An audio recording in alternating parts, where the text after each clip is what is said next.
The story begins not with noise nor with drama, but with a silence so heavy it almost hums in the ear. Imagine the earth itself holding its breath, as though something beneath the soil has been waiting for too long, waiting for us to notice. Stones, after all, have always been with us. They are the first tools we ever held, the first weapons we ever shaped, the first monuments we ever raised against the emptiness of time. A stone can build or destroy, preserve or conceal. And yet, for all our familiarity, there are stones that remain strangers to us, objects so strange that they should not, by the logic of science or the patience of history, exist at all. Consider for a moment how stones have carried secrets across ages. The Rosetta Stone, unearthed from Egyptian sands, gave us a lost language, opening a door to an entire civilization we thought locked away forever. In South Africa, small, metallic spheres were discovered in rock 3 billion years old, perfectly rounded, carved by no hand we know, and yet far too precise for the chaos of chance.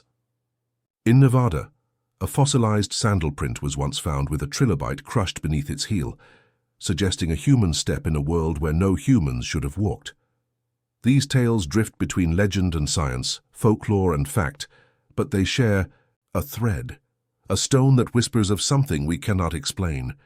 Now imagine holding such an object in your own hand. Imagine its weight, denser than expected, almost as if it hides an unseen gravity. Imagine the surface, polished but weathered, marked with lines that seem less like cracks and more like deliberate etchings. And then imagine the thought that creeps in uninvited. This should not be here, not in this soil, not in this time, not in this world.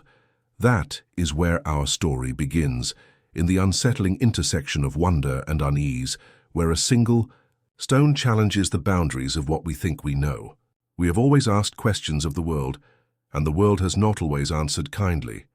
When Galileo looked to the heavens, his telescope revealed moons circling Jupiter, and the church condemned him for what he saw. When Darwin studied fossils, he found a chain of life stretching backward into the abyss of time, and society recoiled at the suggestion that we were not the final word in creation. And now in our own age we face another question, less grand perhaps, but no less disturbing. How can a stone exist outside the story of the earth itself? This is not the first time science has been forced to sit quietly before a mystery. In the 19th century, miners in Dorchester, Massachusetts, blasted through solid rock and found, embedded within, a metal vase shaped with precision. It should not have been there, yet it was.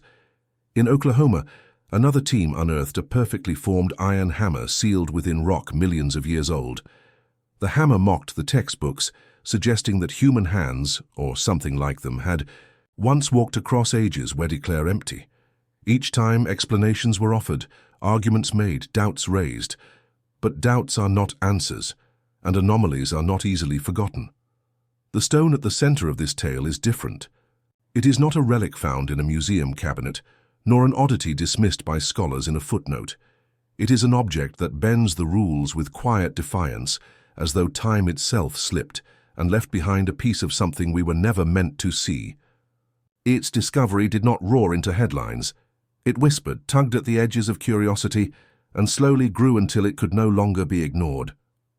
That is why this story feels less like science and more like dream, less like geology and more like myth. But myths, too, have power. The Greeks spoke of stones that fell from the sky, gifts from the gods. The Norse believed certain stones were frozen tears of giants. In Mesoamerican stories, sacred stones carried messages from the stars. Perhaps these were only stories, or perhaps they were the way ancient eyes tried to name what they could not explain. Today, with satellites and laboratories, we flatter ourselves by thinking the age of myth is gone. And yet when we hold in our hand a stone that does not fit, the old stories return, whispering again in our ears. Close your eyes and imagine lying, awake at night. The world outside is quiet, the air heavy, the faint hum of appliances the only sound. Your mind drifts as it always does before sleep, and then it catches, on a thought you cannot shake. What if beneath the soil of your own yard, hidden in the deep dark layers of earth, there lies something older than the earth around it? Something that should not be there and yet is. The thought lingers, fragile and terrifying, until it carries you into uneasy dreams. That is the gift of mystery, not the answers it provides, but the questions it plants. And so this introduction invites you gently into the mystery of a stone that should not exist. It asks you to set aside what you know, to let the edges of science blur into story, to let yourself drift between geology and myth. The world you are about to enter is not the world of settled facts, but the world of unsettled questions, where evidence feels like poetry, and truth hides just out of reach. For in the end, the heart of the mystery is not in the stone itself, but in us. Why do we seek to explain what resists explanation? Why do we crave order when the world delights in disorder? Why do we look at an object that refuses to belong, and instead of discarding it, we elevate it into legend? The answer may be simple, because deep down we long to believe that reality is not finished, that there are still cracks through which wonder can slip. This is the frame, the doorway through which we step. A story of a stone, impossible yet undeniable. A story that is part science, part myth, and part dream. And like all good mysteries, it does not begin with answers, but with a riddle. What if time itself faltered, and in that faltering left behind something older than the world around it? The introduction closes on that question. Not solved, not explained, but placed gently in your hands, as carefully as the archaeologist who once brushed dust from its surface. What follows is not just the story of an object, but the story of our endless search for meaning and the strange, quiet places where the impossible waits to be found. It always begins with something small, something you could miss if you blinked, if your boot scuffed in a different direction, if your eye looked a fraction of a second too late. The great mysteries of the world rarely arrive wrapped in fire or lightning. They appear as whispers, fragments, oddities too small for headlines. The stone that should not exist was no exception. Its story did not begin in a grand hall or a laboratory filled with blinking machines. It began in silence, in dust, in the endless patience of the earth.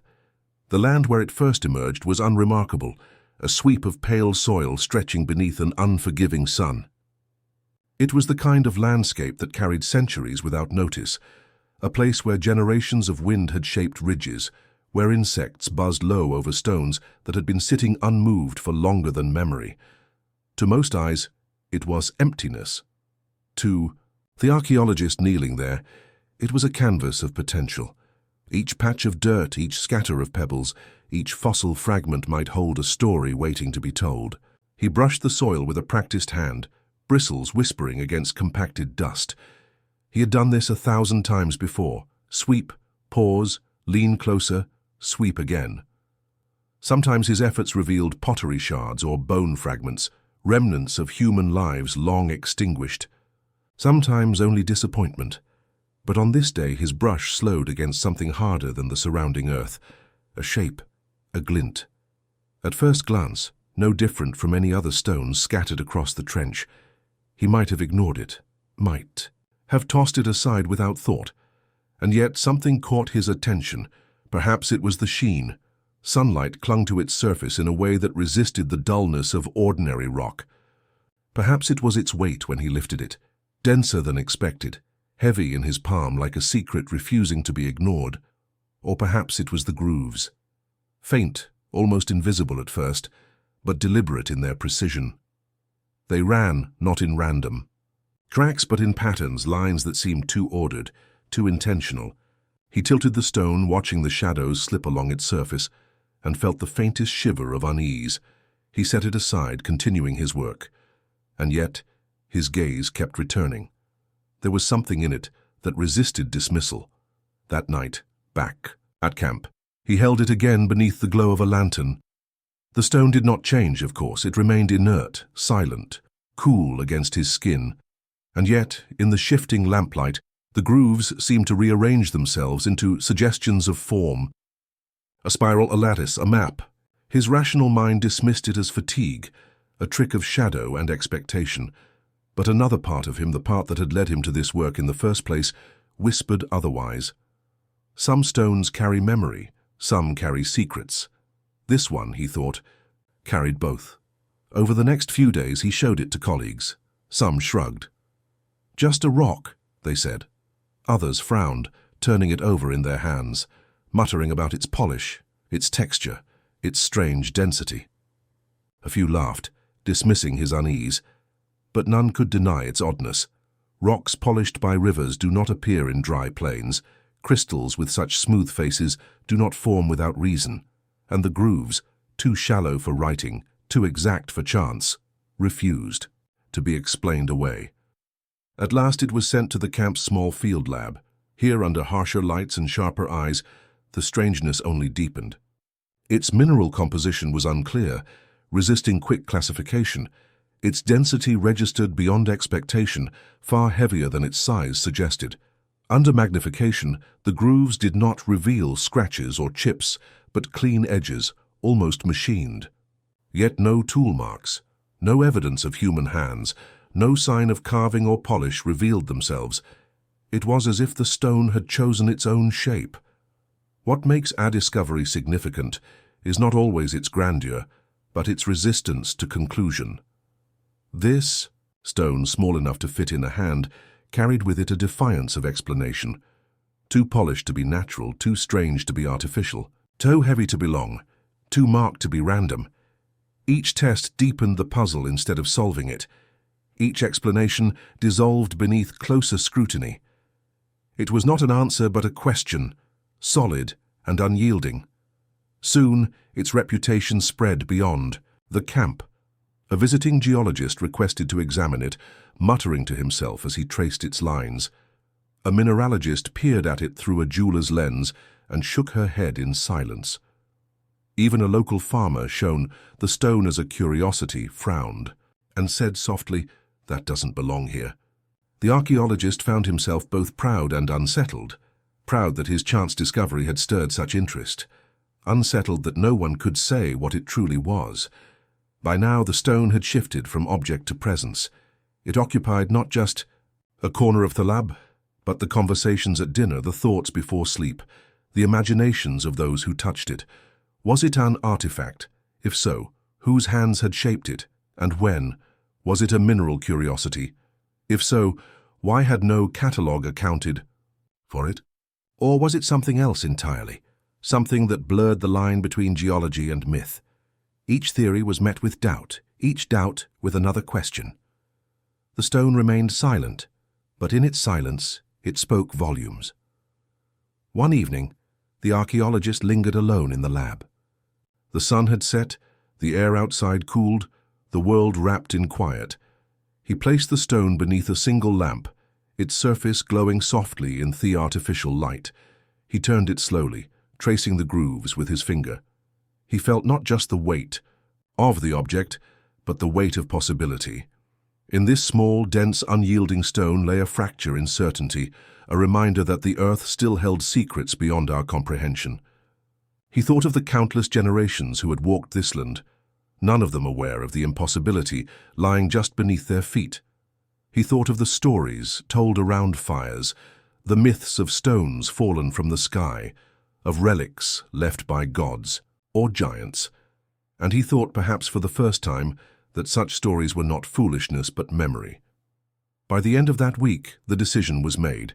Thestone would be sent to a larger laboratory, one equipped with the instruments and expertise to pull apart its secrets.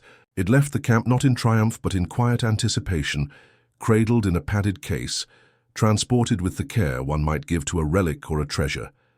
Its journey had only begun. What had started as a scuffed boot in the dust was now a thread, tugged from the fabric of certainty. And as the vehicle carrying it rumbled away, the archaeologist stood watching the horizon, feeling both pride and loss. Pride, because he had brought forth something that mattered. Loss, because he knew the stone was no longer his. Not really. It belonged now to questions larger than any one man, questions that stretched beyond the plane, beyond the horizon, perhaps even beyond time itself. The stone that should not exist had emerged from the dust. It had been lifted, examined, puzzled over, doubted, and finally entrusted to the hands of science. And yet in every stage of its journey, its strangeness had only deepened. What had begun as an ordinary object had become extraordinary, not because of what it revealed, but because of what it refused to reveal. It left behind not clarity but silence, a silence heavy with anticipation, as though the stone itself were waiting for the right moment to speak. And so the first chapter of its story closes not with answers, but with a beginning. The ordinary had become extraordinary. The dust had given birth to a question, and the question was only just beginning to unfold. When the stone finally reached the laboratory, it arrived like a guest no one quite knew how to greet. Packed in a padded case, sealed under layers of protective wrapping, it was handled not with the excitement of treasure, but with the caution reserved for something unstable. Its weight had already unsettled those who carried it, too heavy for its size, too dense to be ordinary. Yet what awaited inside the sterile, white-walled halls of science was stranger still. The first stage was routine. Soil samples from the excavation site were logged, analyzed, and dated. Carbon traces from nearby plant remains pointed to an age of roughly 2,000 years, a time off farmers, pottery, and simple settlements. This was no surprise. The trench had yielded artifacts consistent with that era. On the surface, the stone was expected to be of similar age, perhaps a carved object misplaced in time, or a fragment of natural geology overlooked until now. The scientists prepared themselves for a tidy explanation, but the stone refused tidiness. When placed under X-ray diffraction, the first anomaly appeared. Its mineral composition, though seemingly ordinary at a glance, revealed structural alignments not found in any catalogue stone. Crystals locked together with a precision beyond what natural geological processes allowed. Almost engineered, one technician muttered, before correcting himself, embarrassed. The words hung in the air anyway, refusing to be forgotten. Next came radiometric testing. If the soil was 2,000 years old, the stone, if carved, should fall within a similar range. Instead, the readings came back with a number that froze the lab in silence. Billions of years. Not thousands, not millions. Billions. Older not just than the soil around it, not just older than the strata it had been dug from, but older than the very formation of the Earth itself. At first, the scientists dismissed it as contamination. Instruments malfunction, samples are tainted, errors slip through event the most careful hands. The test was repeated, then repeated again. Each time the same impossible number stared back. The stone's composition suggested an age of over 4 billion years, placing it at the dawn of planetary formation, long before sediment had ever settled on the Earth where it was found. How could a stone be older than the ground encasing it? How could it lie buried beneath soil that, in geological time, was an infant compared to its mass? Theories faltered. Arguments broke out. Some insisted it must have been carried there from elsewhere, perhaps a meteorite. Yet meteorites bore scorched surfaces, metallic traces, fusion crusts. This stone bore none of those scars. Instead, its grooves, those faint markings first noticed in the dust, showed no erosion, no weathering, no sign that it had traveled through fire and atmosphere. It had simply been there, waiting. The deeper the testing, the stranger the effects. When run through magnetic resonance, the stone interfered with instruments, producing scrambled outputs, static-filled graphs, erratic shifts in calibration. Machines that had functioned flawlessly for years suddenly froze or flickered. Even simple balances struggled to measure its weight consistently, sometimes a fraction more, sometimes less, as if gravity itself bent slightly in its presence. Technicians whispered uneasily about bad luck whenever it was brought into their lab stations. A laptop crashed. A light flickered. A researcher, startled by an unexplained buzzing in his headset, refused to work alone with it again. The rational mind dismisses coincidence. Yet when coincidence repeats, when instruments fail in proximity to a single object, when the improbable gathers like a storm cloud, even the most skeptical begin to glance at one another with unspoken questions. Meanwhile, the grooves on the stone became the focus of intense scrutiny. High-resolution scans revealed not scratches, but deliberate, consistent incisions. Their depth was uniform, their angles mathematically precise. More unsettling still, the lines converged into patterns resembling fractals, shapes repeating endlessly at different scales. To some eyes they appeared decorative, to others schematic. One researcher swore they resembled star maps, though no known constellation matched exactly. Another suggested they mirrored atomic lattices. Each interpretation was compelling, and each contradicted the others. The archaeologist who had first uncovered the stone was invited to the lab. He stood behind the glass as scientists in white coats circled the object, pointing, whispering, arguing. He had imagined pride at this moment, the thrill of discovery carried into the highest echelons of study. Instead, he felt only unease. The stone looked different here, isolated under harsh light. It seemed less an object and more a presence. Even behind glass he felt its weight, not only physical but intangible, pressing at the edges of thought. Thereports multiplied. Some scientists suggested the stone was a hoax, a clever forgery designed to mimic age. But the data refused to bend toward that conclusion. No tool marks indicated modern shaping, no adhesive or composite explained its density. Others argued it must be an unknown natural formation, but nature, however mysterious, does not carve fractals into rock.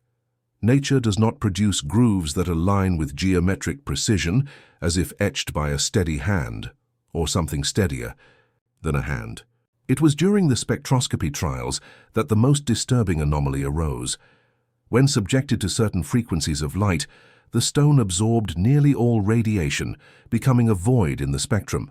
Then, unexpectedly, it released a faint glow, not constant not random, but pulsing.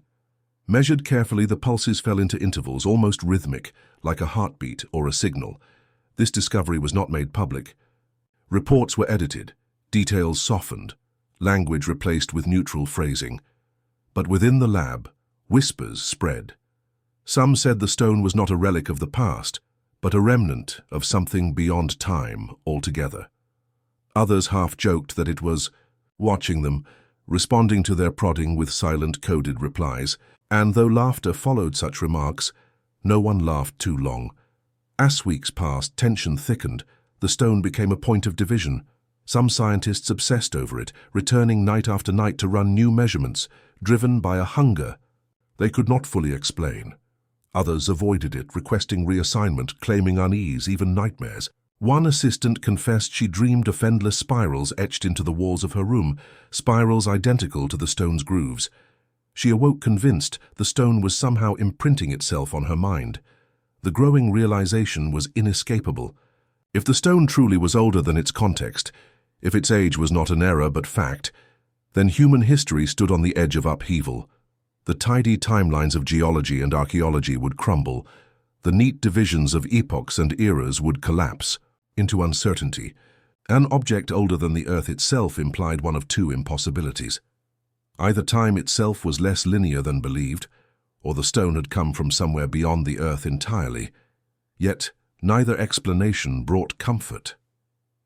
If it had fallen from the sky, it bore no scars of fire, no trace of entry. If it had formed on Earth, it predated the planet's own crust. If it had been carved, then by whom? By what hands, in what era? Under what skies? The stone offered no answers. It only sat in silence, absorbing light, bending instruments, challenging reason. One evening, as the lab emptied and silence returned, the archaeologist lingered once more. He approached the stone, separated only by glass. The hum of machines filled the background, but his focus was fixed. For a moment he thought he heard it, a faint vibration, not audible exactly, but felt through the bones of his hand against the railing.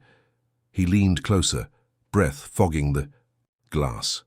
The grooves seemed to shimmer faintly, like lines not etched but alive, shifting imperceptibly in patterns his mind could not quite grasp. He blinked, and they were still again. He stepped back, shaken, uncertain whether fatigue had tricked him. Yet as he left the lab that night, he carried with him the same thought that had haunted him since the day he brushed the dust away. Some discoveries are not found by chance. They are placed waiting to be found. The stone was not just an object older than its context. It was older than history, older than the planet itself. It was a fracture in certainty, a reminder that time does not always flow as neatly as textbooks suggest. And in that fracture, something vast, silent, and impossible seemed to stir. The section closes with the unspoken understanding shared among all who'd seen it. The stone did not belong, not to the soil that held it, not to the timeline of the earth, perhaps not even to the world itself. And if it did not belong here, then where and when did it belong? When the scientists stepped back from the ancient stone, unsettled by its weight and its impossible age, they were not stepping into an empty void of mystery. Rather, they were entering a long corridor lined with echoes, whispers of other objects, scattered through history, that had carried with them the same defiance against time, the same quiet refusal to belong where they were found. It was as if the stone was not alone, but part of a lineage, a family of anomalies scattered across the world, each one small enough to be dismissed, yet together, forming a chorus too persistent to ignore. The first echo, often told in hushed tones, is the tale of the London Hammer. It began, as so many stories do, not in the halls of academia, but in the ordinary wanderings of people stumbling upon the extraordinary. In the summer of 1936, a couple walking near Red Creek, Texas, noticed a peculiar piece of rock split open. Inside it lay the unmistakable shape of a hammer, a wooden handle, partially turned to coal, and a metallic head so pure in its iron composition that it baffled metallurgists decades later. The stone encasing it was dated by some to be over 100 million years old, an era when no humans should have existed to forge tools, let alone ones with such precision. The image of it lingers, a hammer, the most ordinary of tools, sealed away in stone older than humanity itself. Skeptics argue it was simply encased in a concretion of more recent mineral deposits, not true ancient rock. Believers counter that the purity of its iron and the age of its encasement tell another story, that the hammer was not misplaced but preserved, as if intentionally entombed. In the glow of these debates, the hammer became less an object and more a question. How could something so familiar rest inside a time it did not belong? From there, the corridor of echoes winds to the far-off land of South Africa, where miners unearthed objects unlike anything catalogued in textbooks. The Klerksdorp spheres, they were called. Small, smooth, perfectly rounded stones, some etched, with parallel grooves around their circumference. Found in layers of rock dated billions of years old, long before human life, the spheres defied simple classification. Some scientists suggested they were merely natural concretions formed by slow geological processes, yet their symmetry, their balance, their strange marks made them feel less like accidents and more like artifacts. To hold one in the palm was to feel a puzzle older than time itself. They were not large, not heavy, not outwardly dramatic, but they whispered of order, of design, in a place where only chaos of nature should have reigned. Those who dismissed them said the mind seeks patterns where none exist. Those who believed saw in the grooves an intention, as though some hand billions of years before ours had pressed them into stone. And then, further still, to the remote mountains of China, where the Baigong pipes waited in silence. In a desolate region near Mount Baigong, explorers stumbled upon a network of tubes embedded in rock, pipes of iron stretching into a formation dated at hundreds of thousands of years. They were not random. They branched and intersected like plumbing, like architecture. Some were fused into stone, others protruded into open air. To skeptics, they were the remnants of natural mineral crystallization, a quirk of geology. To others, they were the bones of something vast and forgotten, machinery buried beneath the skin of the earth, built long before recorded history could take notice. The pattern deepens when these tales are laid side by side. A hammer sealed in stone, spheres etched with grooves older than humanity, pipes embedded in mountains.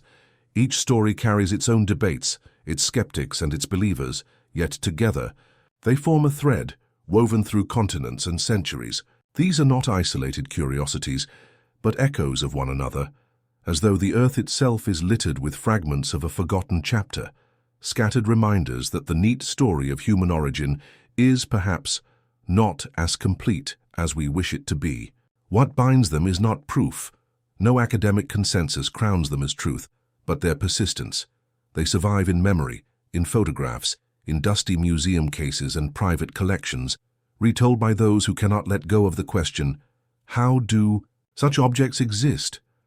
They share with the stone in the laboratory not only their defiance of time, but also their effect on those who encounter them. People do not walk away unchanged. They walk away haunted. Imagine the hammer resting in its stone cradle. Imagine the miner's hands brushing dirt from the smooth surface of a Klerksdorp sphere.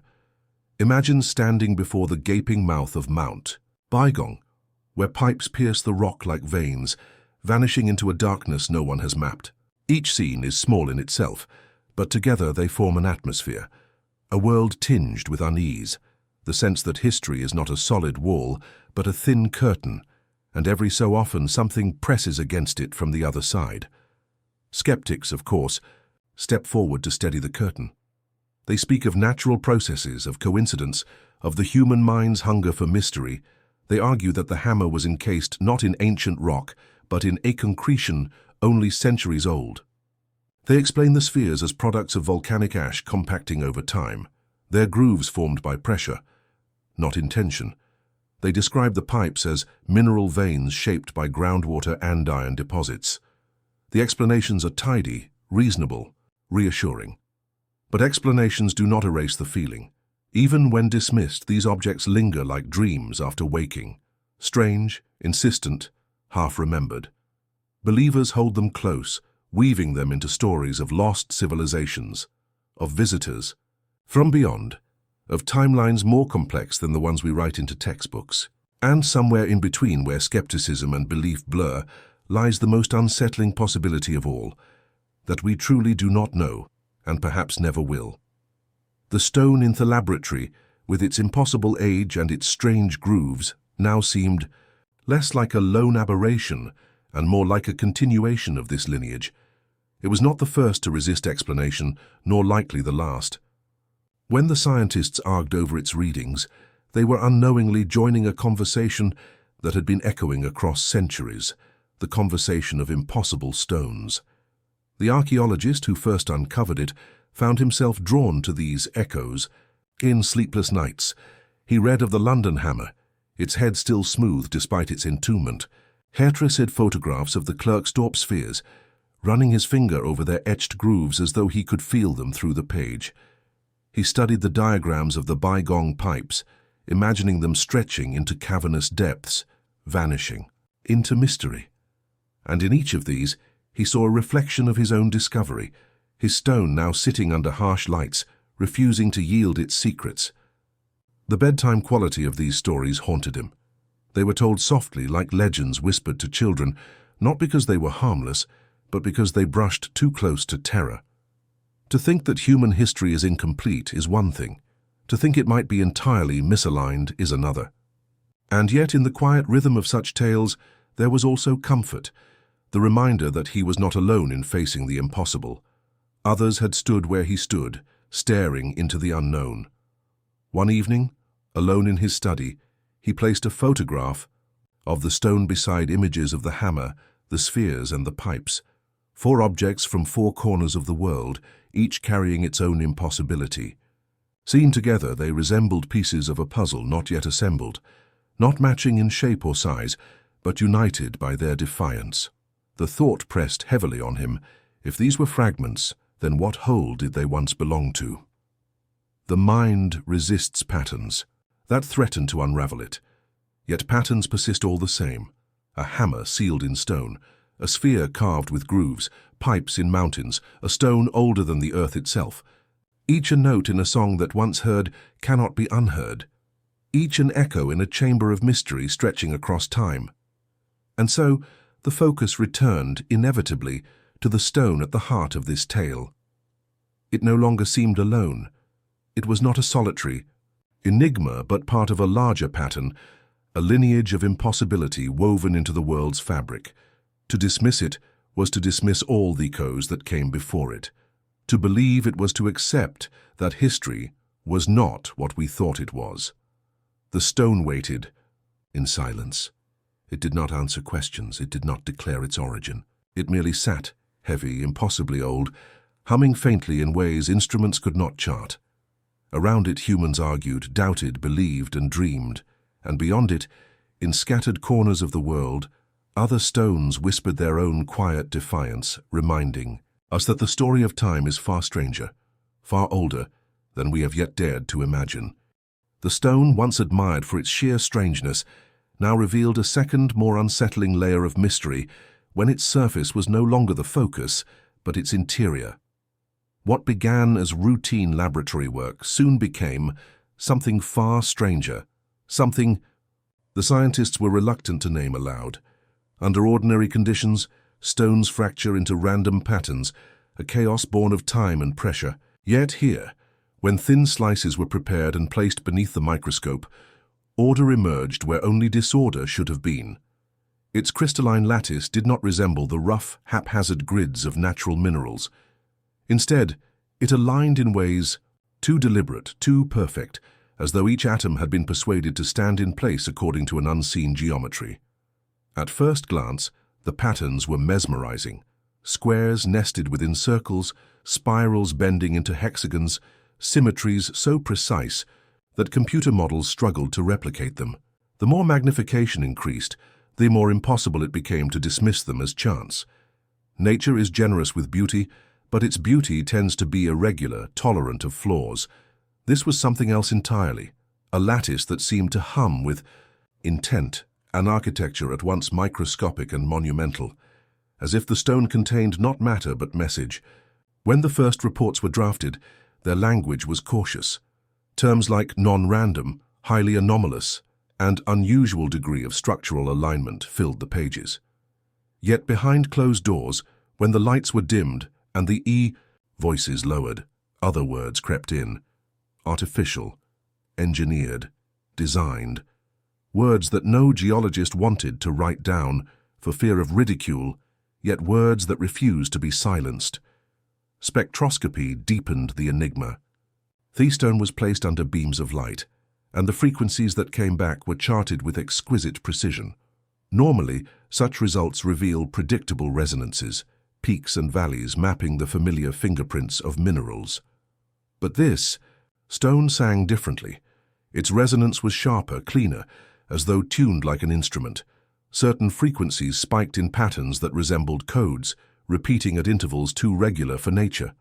When the data was played back as sound, the laboratory filled with a low, steady hum, neither harsh nor soothing, but haunting in its neutrality. Some researchers joked that the stone was speaking, though their laughter was thin, as though they hoped the words might dissolve the truth in what they heard. One physicist, unable to resist curiosity, fed the resonance data into a computer designed to search for linguistic patterns. The machine analyzed it not as raw frequency, but as if it were text, searching for repetitions, syntax, order. The results were inconclusive, but not meaningless. Clusters of resonance suggested rhythms more akin to language than noise. The computer did not declare this is speech, but it hinted this could be read if only we knew the alphabet. Their revelation sent ripples through the research team. For years, these scientists had trained themselves to silence imagination, to armor themselves against the pull of mystery. But the stone wore down those defenses with quiet persistence. Its lattice, its hum, its impossible order, they were no longer things to be dismissed, but phenomena demanding reckoning. If this was natural, then nature was stranger than any of them had imagined. If it was artificial, then the question shifted violently. Who made it? And even more pressing, when? To approach these questions, the scientists compared the lattice to known human technologies. Some suggested nanotechnology, the precision placement of atoms seen in cutting-edge labs. Others pointed to photonic crystals, engineered materials that manipulate light in ways nature cannot. But each comparison fell short. The stone's lattice surpassed human craft, not only in scale but in age. Even if humanity had somehow produced it, when could that have been? Its geological context placed it far before recorded history, before metallurgy, before agriculture, before speech itself. The possibility strained against reason. Was this object older than humanity, yet younger than the Earth? The laboratory began to feel less like a workplace and more like a threshold, a borderland between certainty and something else. The scientists moved with quieter steps, spoke with careful tones. They no longer touched the stone casually. Gloves were worn even when unnecessary, as though contact demanded reverence. Instruments were recalibrated, Tests repeated, but the results did not waver. The lattice remained aligned beyond natural possibility. The resonance continued to hum in patterns too deliberate for coincidence. In moments of fatigue, some of the team confessed to dreams. They dreamed of the lattice extending outward, vast grids spanning the cosmos, stars aligned like nodes in an infinite crystal. They dreamed of voices layered within, the hum, words forming, just beyond comprehension. They woke unsettled, unsure whether the stone had influenced their minds or whether their obsession had bled into their sleep. Meetings grew tense. Some argued that the anomalies must be artifacts of flawed equipment, that their instruments were producing illusions. Others insisted the data was solid, that denial was simply fear disguised as skepticism. Papers drafted. For publication were revised endlessly, each version trying to balance truth with caution. No one wanted to declare what they suspected, that the stone bore the mark of intelligence. It was during one late-night session, with only a handful of researchers still present, that the most daring proposal was whispered aloud. "What if this is a language?" one of them asked. Not a random hum, not just resonance, but a message embedded in crystal, a voice captured in stone. The silence that followed was heavy, as though the air itself recoiled. Yet no one laughed, and that silence was its own kind of agreement. From that moment, the project subtly shifted. The stone was no longer treated purely as a geological sample, but as a potential artifact, even a text. Linguists were quietly invited into the lab, though their involvement was never officially recorded. They traced the resonance peaks as though tracing letters, searching for grammar hidden in frequencies. Progress was slow, frustrating, filled with false leads. Yet the idea refused to die. The lattice alignment was no longer just structure. It became script. The resonance was no longer noise, it became speech. Still, the question lingered like a shadow. Who could have spoken through stone? Speculation bloomed in the silence left by data. Some suggested a civilization lost to time, more ancient than any ruins we have unearthed. Others dared to whisper of intelligences not bound to earth, of visitors who left not monuments of stone, but messages encoded within it. Skeptics among them scoffed, insisting such thoughts were romantic, fantasies. Yet even their objections grew weaker, for the stone continued to hum, continued to defy. The Yahweh that filled the laboratory was not loud, not celebratory. It was cold, clinical, and edged with fear. To stare into the lattice was to feel watched. To hear the hum was to feel spoken to, even if one could not yet understand the words. The scientists, trained to study without attachment, found themselves caught in a strange intimacy, as though they were less observers and more participants. In a dialogue too vast to comprehend, every discovery only sharpened the central paradox. The lattice could not exist by chance. The resonance could not be dismissed as random, and yet no known method, ancient or modern, could have produced it. The stone stood outside history, outside science, humming with a language that might never be translated, reminding its keepers that they were children standing before an oracle. By the end of their analyses, the team had grown quieter, more withdrawn. Reports were filed, data archived, but none of it satisfied the hunger for answers. They had learned much, and yet understood nothing. They had seen order where only chaos should dwell, heard language where silence should reign. And in that cold clinical awe, they found themselves no longer asking what the stone was. Instead, the question deepened into the abyss that lay beyond. Who made it? And why leave it here? Humming in the dark, waiting to be found. The laboratory's reports could only take the mystery so far. Numbers and graphs charted the anomalies, but they could not answer the question that lingered behind every late-night conversation, every whisper exchanged between exhausted scientists. Who placed such order in stone? When evidence escapes the bounds of current knowledge, speculation becomes inevitable, and soon the discussions began to drift away from microscopes and measurements toward something older, deeper, myth. For centuries, humanity has told stories of civilizations that rose and fell before history began. The Greeks spoke of Atlantis, a mighty island empire swallowed by the sea. Hindu texts describe cycles of ages, where entire worlds of men flourished and perished. leaving behind only fragments of memory. Polynesian legends speak of Lemuria, a vanished continent stretching across the oceans. Even in the oldest flood myths, from Mesopotamia to the Hebrew Bible to the sagas of Mesoamerica, there lingers the idea of destruction that wiped clean the slate of human achievement. Skeptics dismiss these tales as allegories, cautionary fables dressed in poetry. But what if, the scientists began to ask, they carried the faint echoes of truth? The stone, with its impossible lattice, seemed to stand as material evidence of something long forgotten. If nature had not shaped it, then perhaps hands had, but not hands like theirs, not modern, not industrial, not even the calloused hands of bronze and iron workers. No, if the dating of the surrounding strata was correct, this artifact belonged to a world tens of thousands of years before the known rise of civilization. The thought carried a weight both thrilling and terrifying. What if the story of humanity is older than humanity itself? The most cautious among them tried to ground the question in geology. Ice ages have advanced and retreated across the earth, raising and drowning coastlines. Entire regions, once fertile, lie now beneath waves, their ruins, if they existed, hidden from sight. Catastrophic floods, volcanic eruptions, and asteroid impacts have rewritten the surface of the planet again and again. If a culture had existed, if it had mastered arts or sciences we could barely imagine, could its remnants not be buried, broken, and erased by the turning of ages? The earth is not kind to memory. Stone crumbles, metal rusts, wood burns, and all that endures are the hardest of relics. A crystalline lattice, precise and eternal, would outlast empires. It could survive when even myths faded. The less cautious, voices allowed themselves to wander further. Atlantis, one whispered, as if ashamed to speak the word aloud. Yet once spoken, it spread.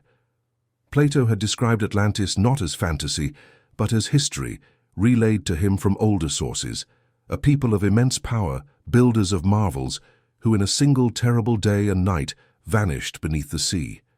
To most historians, the tale is metaphor, but in the glow of the laboratory's monitors, with the hum of the stone still vibrating faintly in the air, it seemed less like allegory and more like memory. Could this artifact be a shard of such a world, proof that civilizations had once walked the earth with powers forgotten? Others turned east to the lore of Lemuria. Though born in the 19th century as a speculative explanation for strange fossils, the idea of a lost continent in the Indian or Pacific Ocean quickly fused with ancient traditions. Tamil legends speak of Kumari Kandam, a land lost to the waves, home of sages and poets whose works have vanished with their shores. Could the stone have crossed the seas from such a place, a fragment of a culture, swallowed not only by water but by time? The more they considered these myths, the more they realized how many cultures whispered of vanished ages. The Hopi speak of worlds that came before, destroyed in fire and flood, only for humanity to rise again. The Maya recall cycles of suns, each ending in destruction.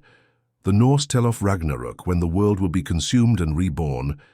Again and again, myth insists that we are not the first, that others have lived and built before us, and that their works were lost. The stone, silent in its crystalline perfection, seemed almost to nod in agreement. Yet belief in forgotten makers raised troubling implications. If such civilizations had existed, why had they left so little behind? Why only fragments, anomalies, whispers locked in geology? The skeptics reminded the others of Occam's razor. Extraordinary claims require extraordinary evidence.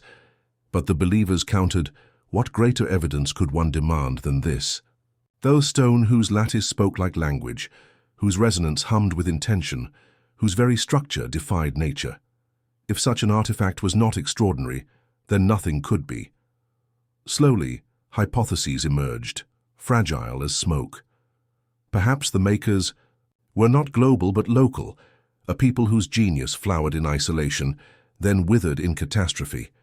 A single culture that discovered principles of matter we had only begun to glimpse, then perished before they could spread. Others dared to imagine more. Networks of forgotten empires, oceans crisscrossed by vessels, knowledge passed in symbols too strange for us to decode. The stone, in this light, became less an object than a survivor, a lone messenger from a chorus of voices drowned by time. And yet, even within these bold imaginings, something remained unsettled. For all the grandeur of Atlantis, for all the poetry of Lemuria, for all the cycles of destruction and rebirth whispered in myth, there was still the problem of the lattice itself. Not only its order, but its precision. No hammer, no chisel, no forge could have arranged atoms in such a way. Not even the machines of modern science could. To invoke forgotten makers was tempting, but it only deferred the question. How could they have done it? The thought returned again and again, circling like a hawk. What if the makers were not human at all? Few dared voice it openly. The idea hovered at the edge of every discussion, yet speaking it aloud risked ridicule, even within. This circle already steeped in mystery. Still, the suspicion grew. If hands had shaped this stone, were they hands of flesh and bone or something other, something older, something alien to the human story? It was in this tension that the section of inquiry closed. The stone, once merely a geological curiosity, had become a mirror reflecting humanity's deepest uncertainties. Was it proof of lost civilizations, builders erased by time and catastrophe? Or was it something stranger still, a message left not for our ancestors but for us, carried silently through ages until we stumbled upon it? The scientists sat in silence, staring at their data, their instruments, and above all at the stone itself. Whatever its origin, it now stood as a symbol of possibility, of worlds that might have been built and lost, of histories never recorded, of makers whose hands may have long since turned to dust, or perhaps had never been human at all. And with that, the stage was set for the most dangerous speculation of all. The idea that the stone's impossible lattice was not only artifact but communication, a whisper not from forgotten makers of Earth, but from elsewhere. For weeks, the stone sat under glass, inert yet impossibly alive. Its crystalline lattice had already confounded natural explanation, but as the tests grew more refined, the researchers found themselves pulled deeper into its mysteries. At first, it was just a hunch, the vague unease of one technician who lingered too long by the monitoring equipment. He insisted that in the static hum of the readouts, there was something more, something not random. His colleagues dismissed it as fatigue, the human brain's tendency to find patterns where none existed, but he would not let it rest. And then, one evening, when the lab was nearly empty and only the faint buzz of the fluorescent lights filled the silence, he tuned the instruments differently, slowing the sampling, extending the observation window. That was when the anomaly surfaced. A rhythm. At first it was faint, so faint it seemed like an illusion, a small rise in electromagnetic activity, followed by another, spaced apart with uncanny regularity. He repeated the scan, adjusting the sensitivity.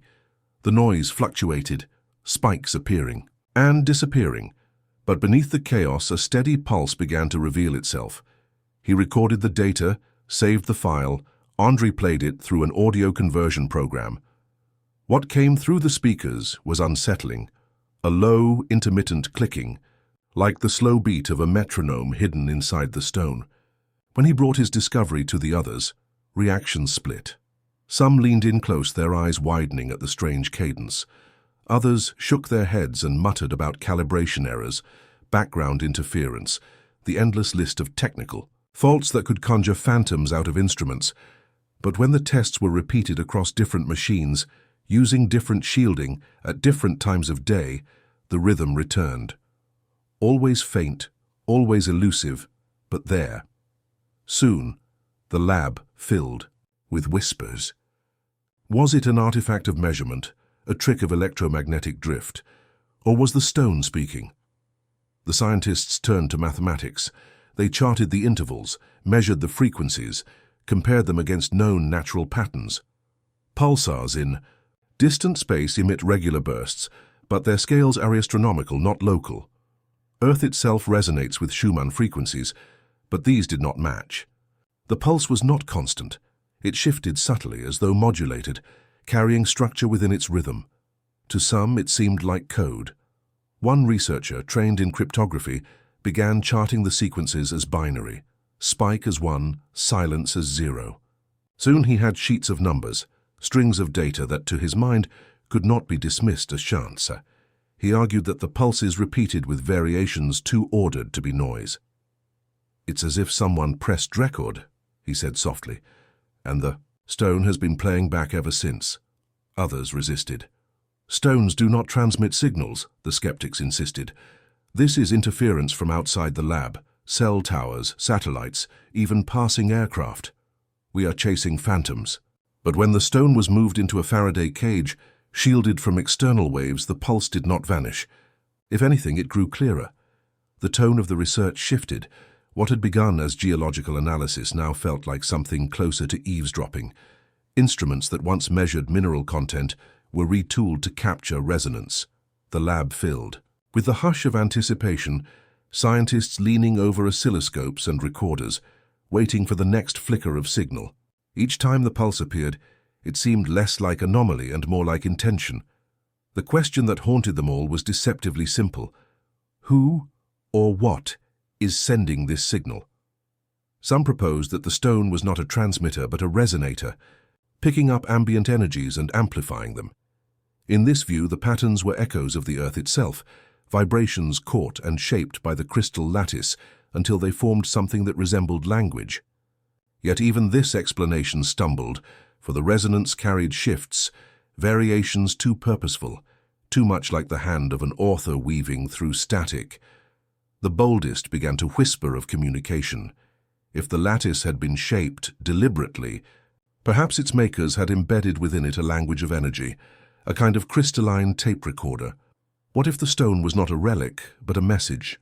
A voice from a forgotten age speaking across millennia, in pulses too subtle for casual eyes. The idea sent shivers through the group. The stone was no longer inert matter. It was, in some sense, alive with information. But to decipher it was another matter entirely.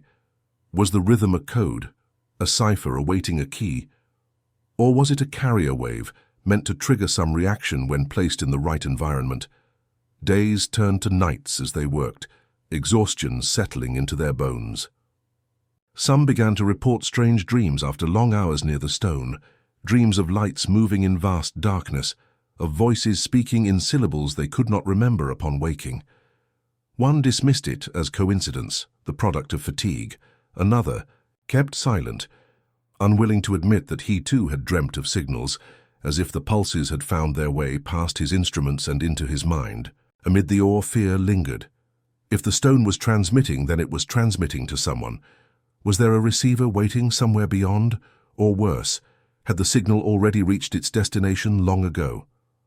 A historian in the team reminded them of myths where stones spoke or sang, where oracles listened to whispers from the earth. Could ancient peoples have stumbled upon similar artifacts, interpreting their pulses as divine voices? Perhaps the myths of speaking stones were not metaphor, but memory. The skeptics clung stubbornly to natural explanations.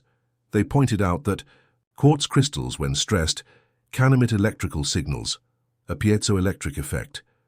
Perhaps what they were detecting was nothing more than stress locked in the lattice for untold ages, releasing itself in faint pulses. Yet even they faltered when confronted with the ordered variation of the signal. Nature could hum, yes, but could it compose?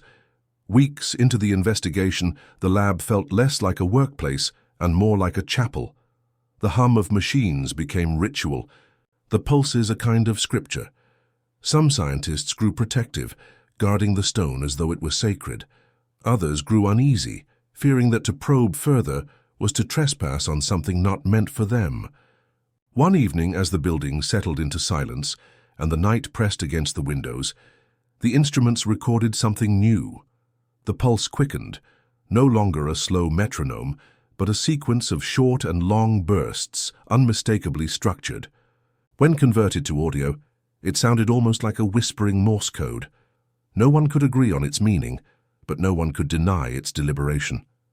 The stone, they realized, was not silent at all. It was speaking. But what language did it use? What message did it carry?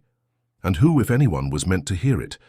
As the section closes, the researchers sit in uneasy silence around their glowing screens, aware that they may be the first in history to hear a voice carried not by air, not by writing, but by the very lattice of a stone. The question now was not whether the stone was speaking, but whether humanity was ready to listen. The discovery of the stone's pulse was supposed to remain a quiet academic curiosity, confined to the sterile walls of a research laboratory and the minds of those who dared speculate about its meaning. Yet, in the age of digital instruments, nothing exists in isolation. The moment the anomalous data was uploaded for peer review, it passed through networks, servers, and archives, enough to leave traces. Those traces did not go unnoticed. Within days, subtle changes began. The online repository where the team had stored preliminary files became inaccessible. At first, they assumed server failure, a technical glitch, but when backup copies stored on independent databases also vanished, unease began to spread. The lead researcher called the hosting service, only to be told that no such files had ever been registered. "Perhaps you misfiled them," the representative suggested in a polite but curiously final tone. Yet the scientists knew what they had uploaded. They had seen the timestamps, they had shared the links. The records had existed. Now they were gone. Soon after, the laboratory itself received a visit. 3 men, suits pressed and badges flashed too quickly to be verified, appeared unannounced. Their questions were polite at first. What had been discovered? What instruments had been used? Whether any of the data had been shared beyond the immediate circle? Their tone was courteous, even deferential. But behind their smiles lay a weight that silenced objections. They took notes, requested copies of all raw data, and left with promises that the matter would be reviewed. After they departed, the scientists noticed that one of the external hard drives was missing from the office. The atmosphere shifted.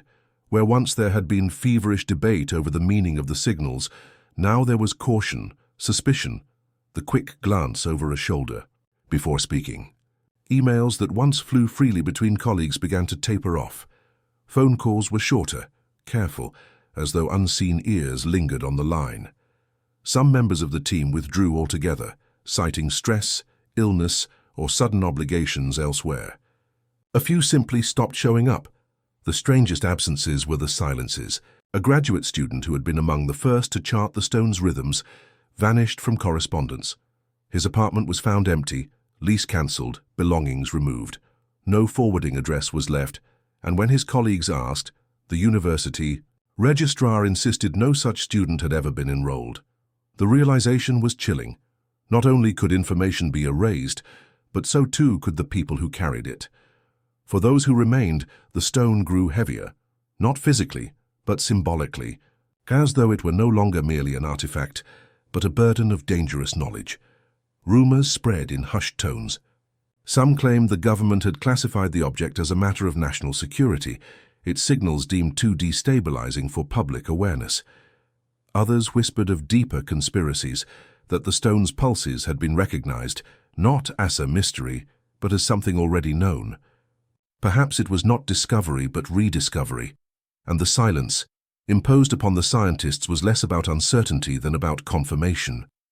Official reports once promised never materialized. Funding proposals were quietly denied, grant applications lost in bureaucratic labyrinths. Journals that had initially expressed interest in publishing the findings sent curt rejections. Not within our scope, insufficient evidence, unsubstantiated claims. Yet behind closed doors, reviewers admitted the work was compelling.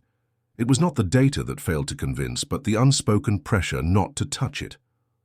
The more they were silenced, the more the surviving researchers began to question. If the stone were merely an anomaly, a quirk of geology, why the sudden shroud of secrecy? Why the vanishing files, the visits, the missing colleagues? Silence in its very insistence became the loudest confirmation of all that the stone mattered in ways far beyond science. Some tried to push back. One physicist attempted to release a summary of the findings through independent blogs and open access platforms. Within hours of posting, the site was overwhelmed by unexplained outages. The article disappeared and his account was locked for suspicious activity. He received a call that evening from a voice he did not recognize, advising him gently but firmly to leave this subject alone for your own good. He did. For others, defiance burned hotter.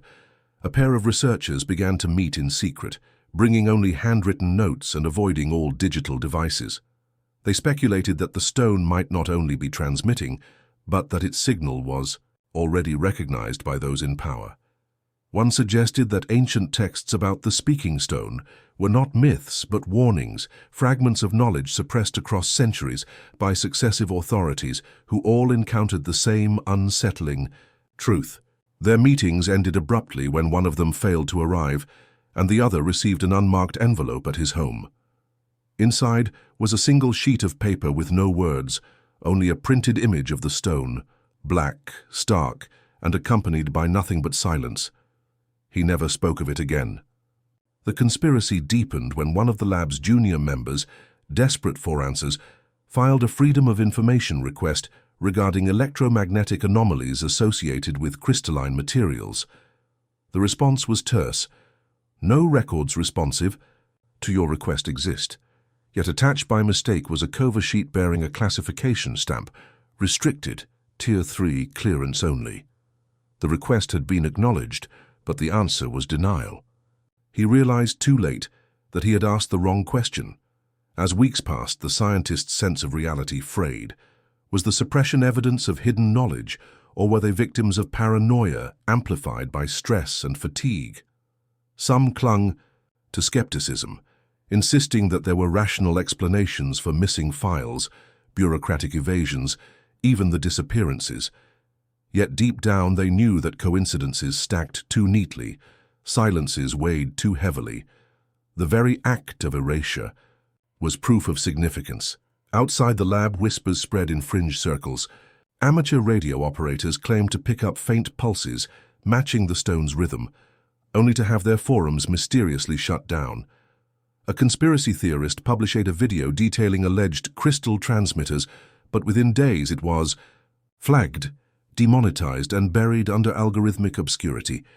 The more one searched, the harder it became to find anything. It was as if the subject itself had been wrapped in a cocoon of invisibility. In the end, what haunted the researchers was not only the suppression, but the uncertainty of its purpose. Was the silence meant to protect the public from a truth too destabilizing? Or was it meant to protect power itself, to hoard knowledge that might rewrite history, religion, and science in a single stroke? The absence of answers became its own kind of terror, a void more suffocating than lies. For in that void lingered the most unsettling thought of all. Silence does not erase reality. The stone still pulsed, still whispered in faint rhythms that no censorship could extinguish. Its voice endured, whether hidden in vaults, guarded by agencies, or locked away in the memories of those few who had heard it. And so the story closes here on a knife's edge, not with revelation, but with the suffocating weight of secrecy. When reports vanish, when voices are stilled, when data is redacted until nothing remains, does it mean there was nothing to hide? Or does it mean there was something too powerful, too dangerous to ever reveal? The silence itself had become the answer. The stone never stayed long in one place.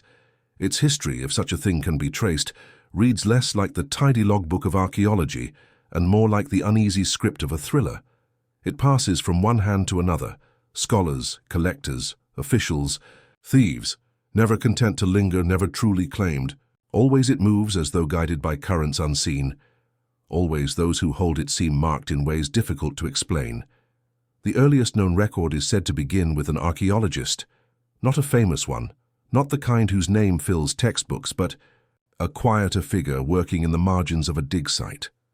The notes that survive, half legible in a weathered journal, describe an object pulled from a layer of soil that should have contained nothing more remarkable than pottery shards. The tone of the entry is casual at first, almost dismissive. A dark, smooth stone of no obvious composition, but a few pages later, the handwriting changes. The lines grow jagged, words slip into half-thoughts. Strange hum in the night. Cannot sleep feels alive in the hand.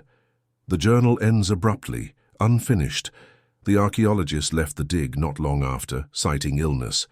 Some said he had grown paranoid, claiming the stone followed him even when he set it down. Others dismissed. It is stress or malaria or drink. But whatever the cause, he disappeared from his profession, retreating to a quiet life where no more was heard of him. The stone, meanwhile, had already been passed on. It entered a university collection under circumstances never fully explained. Catalogued, boxed and shelved among more ordinary artifacts, it should have faded into obscurity. Yet here, too, it stirred unease. Night guards reported a faint sound, not quite heard but felt, like a vibration in the chest rather than the ear. Once a glass case shattered during the night, though no one could determine what had struck it. An accident, surely, but after 3 such accidents, the department chair ordered the stone transferred to another institution. The crate left with a courier, but by the time it reached its destination, the stone was gone. Official records list this as a misplacement. Yet whispers began that it had been stolen, spirited into private hands. Collectors, of course, are drawn to anomalies. Rumors travel quickly in such circles. Within a few years, the stone surfaced in the possession of a wealthy industrialist with a taste for the uncanny. He kept it in a locked cabinet, showing it to guests after dinners heavy with wine. Witnesses recall his pride, his insistence that it was not of this earth. Some described hearing a faint hum when it was placed on the table, though they laughed it off, attributing it to suggestion. The industrialist's fortune, once vast, began to crumble not long after. Deals fell through. Factories burned in inexplicable fires. His health declined. Within a decade he was ruined, his estate sold piece by piece. And yet, curiously, the stone did not appear among the auctioned treasures. Some said it had already been sold privately. Others claimed it had vanished from his vault before his death. His heirs, when questioned, refused to speak of it. From there, the trail becomes murkier. The stone surfaces only in fragments of rumor, in passing references within letters or diaries. A geologist in Switzerland wrote of examining a sample of unidentifiable material, dense yet strangely resonant. He complained of persistent headaches, of dreams filled with voices. His correspondence ends with an unfinished note. It should not be handled for long. No record survives of what became of him, or the stone in his care. Then came the whispers of the black market. Dealers of rare artifacts spoke behind closed doors of a singing stone that changed owners in dim-lit rooms, exchanged for sums too large to name.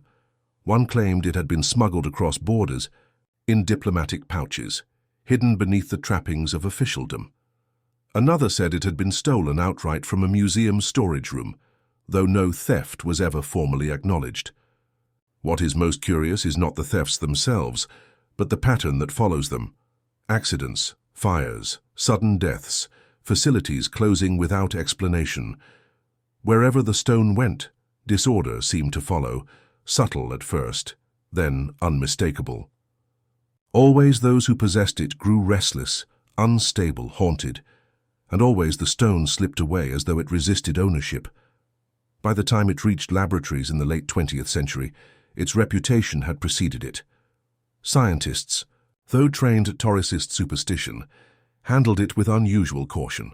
They set it in sealed chambers, measured its density, its resonance, its magnetic field. Some results were published, others vanished into classified files.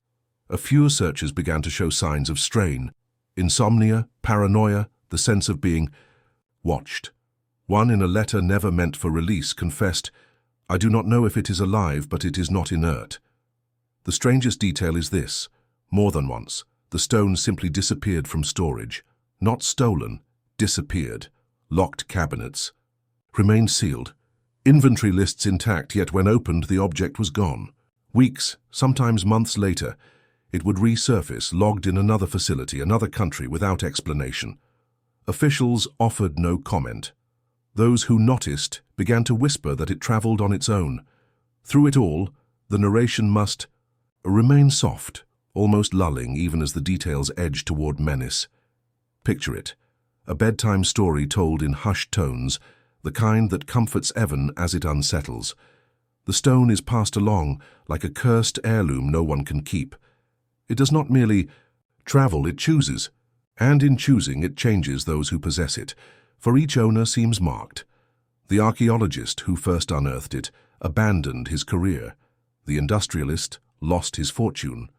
The geologist wrote of dreams before vanishing. Even those who held it only briefly described unease, as though their lives had been tilted by some unseen hand. One woman, an assistant in a museum, confessed years later that after cataloguing the stone, she could no longer bear silence. She slept with a radio on at all times, afraid of what she might hear otherwise. These are not the signs of a geological anomaly. They are the traces of a deeper human mystery. The stone is not only strange in its nature, but in its effect, its ability to insinuate itself into the lives of those around it, to alter their paths in ways they never expected. It is as if the stone does not wish to be owned. It will not stay put.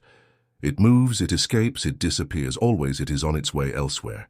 And so by the end of this section, one truth becomes clear. The stone story is not only geological, not only physical, it is human. Its trail is written not in mineral composition or scientific analysis, but in broken careers, shattered fortunes, vanished lives. Wherever it goes, it leaves behind not answers but fractures, cracks in human stories, cracks in human minds. The stone that changes hands changes people, and perhaps that is its greatest mystery of all. The stone has never belonged to anyone for long. No matter who first touched it, catalogued it, or locked it away, it seemed destined to slip free, as if permanence itself were a state it refused. Its passage through human history reads less like the tidy log of an artifact and more like the unsettled plot of a mystery novel, quietly paced, yet tinged with an undercurrent of dread. To follow its trail is to follow a whisper that threads across decades, changing voices and places, but always returning to the same strange refrain. The stone does not stay put. The earliest account is usually traced to an archaeologist working far from the spotlight of fame. His dig was not the grand sort that makes headlines. No golden masks, no palaces rising from the sands, only a quiet excavation of soil layers where pottery shards and broken tools were expected. In his notes, which survive in a weathered leather journal, the first mention of the stone is almost dismissive. A smooth, dark fragment, origin unclear. Nothing diagnostic, yet only a few pages later, the handwriting falters. Sentences trail into fragments. He writes of nights without sleep, of hearing a low vibration that others did not seem to notice. He writes of holding the stone and feeling his heartbeat alter, as if sinking to something external. His entries grow thinner until they stop altogether. What became of him is uncertain. Some reports suggest he abandoned the dig suddenly, citing illness. Others say he withdrew into seclusion, avoiding colleagues, refusing even to answer letters. What is clear is that he never returned to his field. The artifact, meanwhile, passed on.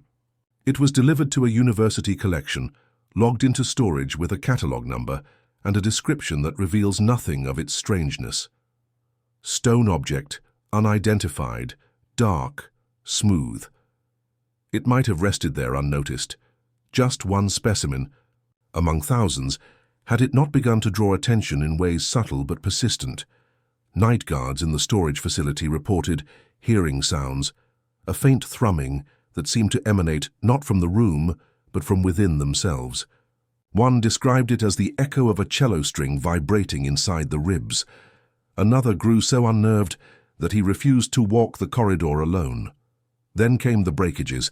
A glass display case shattered, though no one had touched it. A lock jammed. Inexplicably, a light fixture sparked and burned. These incidents were never officially linked to the stone, but whispers passed quietly through the staff. The department chair eventually decided to transfer the object elsewhere. A courier signed for it, a crate was sealed, and yet when the package arrived, it was empty. Noon knows where the stone went during those missing months. Some claim it was stolen, spirited into private hands by someone who knew its reputation. Others maintain that the crate was never tampered with, that it simply vanished somewhere between departure and delivery. Whatever the truth, the stone resurfaced years later in the possession of a wealthy industrialist. This man, a collector of unusual relics, delighted in displaying his curiosities to guests. Among his rare coins, fossils, and mechanical oddities, the stone took pride of place. He would bring it out after long dinners, placing it on the table as though unveiling a hidden treasure. Those present often laughed at his insistence that it sang if you listened closely, but some admitted in private that they too heard. Something, a low resonance, not quite audible, more like a pressure in the bones. His fortune, however, began to falter soon after. Investments collapsed, contracts dissolved, factories burned in fires that insurance investigators never fully explained. His health declined as well, and within a decade he was ruined. When his estate was liquidated, many items were sold at auction. But the stone was not among them. Some say it had already been traded quietly to another collector. Others whisper that it vanished from his vault before his death, slipping away in the manner that had become its signature. From this point on, the trail of ownership grows harder to follow. The stone appears in scattered notes, in letters between scholars, in rumors exchanged among black market dealers. A Swiss geologist, in a private notebook, described testing a dense, dark sample unlike any terrestrial rock.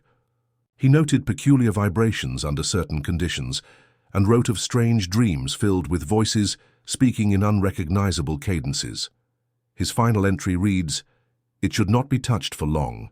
He disappeared not long after, leaving no clear account of where the stone had gone. Other stories come from the underworld of illicit trade. Dealers whispered of a singing stone, changing hands in dimly lit rooms, sold for amounts so vast they were spoken only in numbers written on slips of paper. Some claimed it crossed borders hidden in diplomatic pouches, immune from inspection. Others swore it had been stolen from museum storage, though no thefts were ever confirmed publicly. Yet the pattern remained. No owner held it long, and those who did seemed altered, stricken by accidents, obsessions, or sudden ruin. By the time it reached laboratories again, in the late 20th century, it carried a shadow of reputation. Scientists were cautious. They locked it in sealed chambers, ran tests on density, radiation, magnetism. Reports suggest anomalies, energy, spikes, unexplained noise on instruments, results inconsistent with known mineral structures. Some of these findings were published, often in obscure journals. Others vanished into classified archives, filed away under headings that silenced inquiry. A few researchers confessed privately to unease. One wrote to a colleague, "I cannot prove it, but I do not think it is inert matter. It feels as though it is observing us, and still the stone would not remain still. More than once, it vanished." From locked storage, cabinets unopened, seals intact, yet when checked, the object was gone. Weeks later, it would reappear in another facility, logged in quietly, as though it had always been there. Official explanations cited misplacement, clerical error, transfer. But those who handled the records knew better. These stones seemed to travel by means no one could account for. The story of its movement is unsettling not only for its irregularities, but for its human cost. Again and again, those who touched it, or even worked near it, were marked. The archaeologist abandoned his career. The industrialist lost his empire. The geologist vanished into silence. Even minor figures, assistants and clerks, carried traces of it in their lives. One woman who catalogued the stone briefly later confessed she could no longer bear silence. She left a radio playing at all hours, claiming that in quiet moments she could hear the same low hum that once came from the stone. All of these details point to a truth more profound than geology. The stone is not merely an object to be analyzed, classified, or displayed. It is something that alters the fabric of human experience. It unsettles, disrupts, unmoors. It refuses ownership, slipping away from vaults, hands, and display cases alike. If stones are usually the most immovable of things, this one is the opposite. Restlessly shifting, never at rest, as though possession itself were an illusion. And so, when we trace its passage through human hands, we are not simply recounting transfers of ownership. We are tracing the ripples of a presence that resists capture. The accidents, the thefts, the disappearances. They form a pattern too consistent to ignore. The stone is not only strange in its physical qualities, it is strange in its behavior, in the way it enters and exits lives, leaving behind disorder in its wake. By the end of this long journey, one realization emerges. The mystery of the stone is not confined to mineralogy or cosmic origin. It is deeply human. It reveals itself in the fears, obsessions, and downfalls of those who tried to keep it. In their failures to hold it still, the stone shows its nature, not passive, but active. Not mute, but somehow present. Not a possession, but a participant in the stories of those who encounter it. The stone that changes hands changes people. And in that shifting, it leaves behind not answers, but questions, etched like faint cracks across the surface of human history. When the stone finally reached the hands of particle physicists, the tenor of its story shifted. No longer was it only the object of curiosity for archaeologists or the obsession of collectors. Now it stood beneath the most powerful lenses humanity had ever devised, the machines built not to gaze at surfaces, but to probe the very architecture of matter itself. The laboratories that received it were not quiet halls of history, but humming caverns where beams of energy screamed through coils of superconducting magnets, where detectors lined with silicon and gold measured collisions in billionths of a second. Here the stone entered a world designed to unravel the heart of atoms, and in that world, it became something both wondrous and unsettling. At first, the analysis was routine. Samples of the stone, no larger than grains of rice, were prepared and subjected to standard spectrographic tests. What returned was perplexity. The elemental composition did not match known terrestrial profiles. It contained familiar elements, carbon, silicon, traces of iron, but in ratios that resisted classification. The crystalline lattice, viewed under electron microscopes, revealed alignments that looked too deliberate. They did not echo the randomness of natural formation, nor the predictable regularities of minerals shaped by geological pressure. Instead, the structure resembled something closer to engineered nanomaterials, designed for resilience, for precision, for function. Researchers hesitated to describe it that way. To speak of design was to step out of the safe bounds of science and into speculation. Yet the more they looked, the harder it became to resist the conclusion that intention lay within its form. One scientist, in an unguarded moment, muttered before colleagues, "This looks like it was built, not grown." The phrase lingered. Soon the stone was introduced into high-energy particle accelerators. Beams of protons were directed at it, colliding at velocities that replicated, in miniature, the birth of stars. Detectors, primed for showers of quarks and leptons, recorded anomalies that left entire teams speechless. Instead of fragmenting or scattering in predictable patterns, the stone absorbed impacts in ways no natural material should. Its lattice flexed at the atomic level, as though adapting dynamically. Energy signatures showed faint but measurable re-emissions, radiation released not randomly, but in structured pulses, almost like a code. The first suspicion was error. Faulty calibration, perhaps, or contamination of the sample. Experiments were repeated, refined, cross-checked with control materials. Again and again the same outcome emerged. The stone behaved as if it were responding, not passively enduring energy, but engaging with it.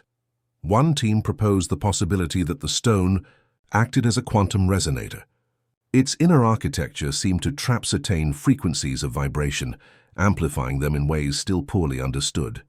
Another group noticed patterns in the re-emissions, frequencies aligned with prime numbers, sequences too orderly to be dismissed, as chance. When mapped, the pulses resembled the beginnings of an algorithm. It was as though the stone, when provoked, spoke back in the faintest murmur of mathematics. This revelation altered the atmosphere in the labs.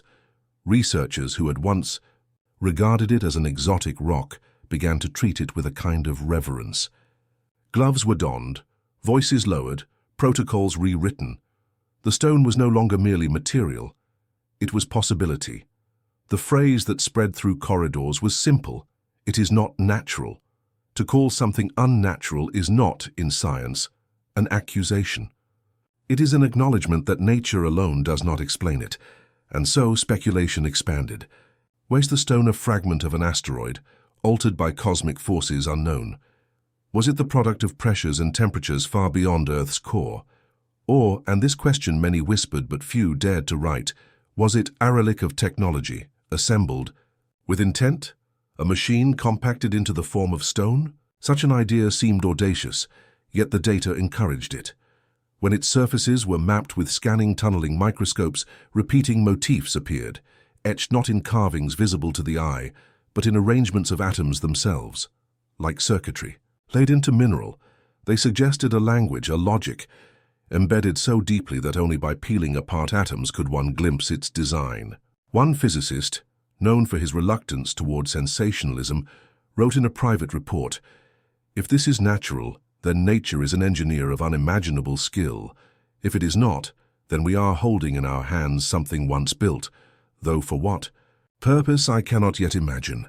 The question of function became inevitable. Technology, after all, implies use. A machine without a purpose is a contradiction. Yet what purpose could a stone serve, locked in its silence for centuries, perhaps millennia? Some suggested it was an energy device. Its ability to absorb and re-emit radiation hinted at storage, modulation, conversion.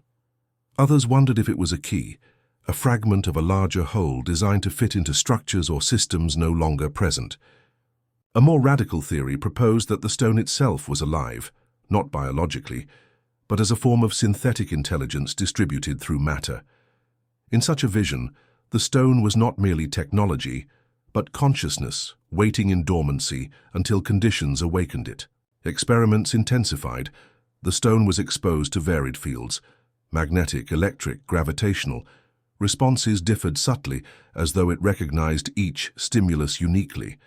In superconducting chambers cooled near absolute zero, faint currents appeared across its surface, not driven by any external source. At higher temperatures, its atomic lattice shifted in ways that suggested adaptability, self-healing. One night, during a prolonged run, detectors recorded something extraordinary. Bursts of light at intervals so precise they mirrored atomic clocks. Each burst was minuscule, visible only to sensitive instruments, but the regularity was unmistakable. To measure time is to declare intention. Rocks do not keep time, machines do. The implications spread like wildfire through the scientific community. Here was matter that did not merely exist, but behaved. Here was structure that did not merely endure, but acted. The reverence deepened. Some spoke of it as a relic of a civilization beyond Earth. Others argued it might predate humanity entirely, a gift or a residue from a cosmos older than imagination. And yet, amid the awe, caution persisted.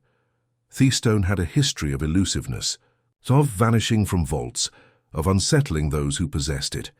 Physicists, though enraptured, could not ignore the accidents that seemed to follow its trail. Instruments failed at odd intervals. Power outages coincided with its most unusual emissions. Researchers reported dreams, much like earlier keepers of the stone. Dreams of lattices unfolding, of patterns weaving through darkness, of fire blooming within atoms themselves. Some began to wonder if the stone was not only technology, but communication, an artifact that did not simply function but sought to teach. Perhaps its purpose was not to generate power, but to awaken awareness in those who studied it. Perhaps its fire was knowledge itself. The debate was endless, circling through conferences, whispered across late-night sessions in dim labs. Each experiment revealed enough to tantalize, never enough to conclude. The stone gave just enough to show that it was not inert, not ordinary, not silent. But beyond that it withheld. In time a consensus formed around one truth. The stone was not ours. It did not belong to geology, nor to archaeology, nor even to physics alone. It belonged to a realm where matter and meaning converged. To study, it was to step beyond the boundaries of disciplines, into a domain where science brushed against philosophy and reverence slipped into prayer. The fires in the atom burned differently here, not destructive, not chaotic, but ordered, patient, profound. The stone carried within it the suggestion of a mind not human, of a hand not earthly, of a design not bound to the accidents of chance. To touch it was to sense dimly the possibility of something greater, that intelligence could be written into the very lattice of matter, and that technology could be indistinguishable from creation itself. By the end of their investigations, Physicists no longer asked whether the stone was natural or artificial. That question seemed too small. The real question was this: if it was technology, then it had a function.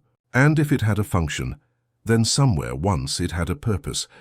To discover that purpose would be to understand not only the stone, but perhaps the story of intelligence itself, scattered like embers through the vast dark of the universe.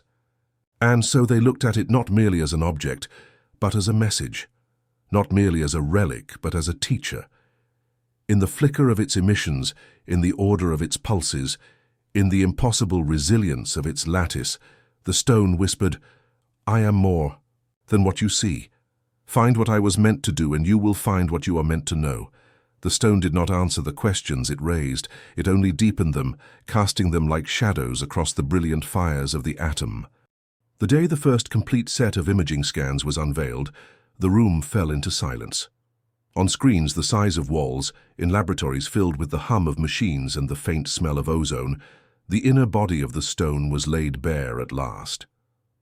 What appeared was not a chaotic jumble of minerals, nor the predictable striations of geological growth.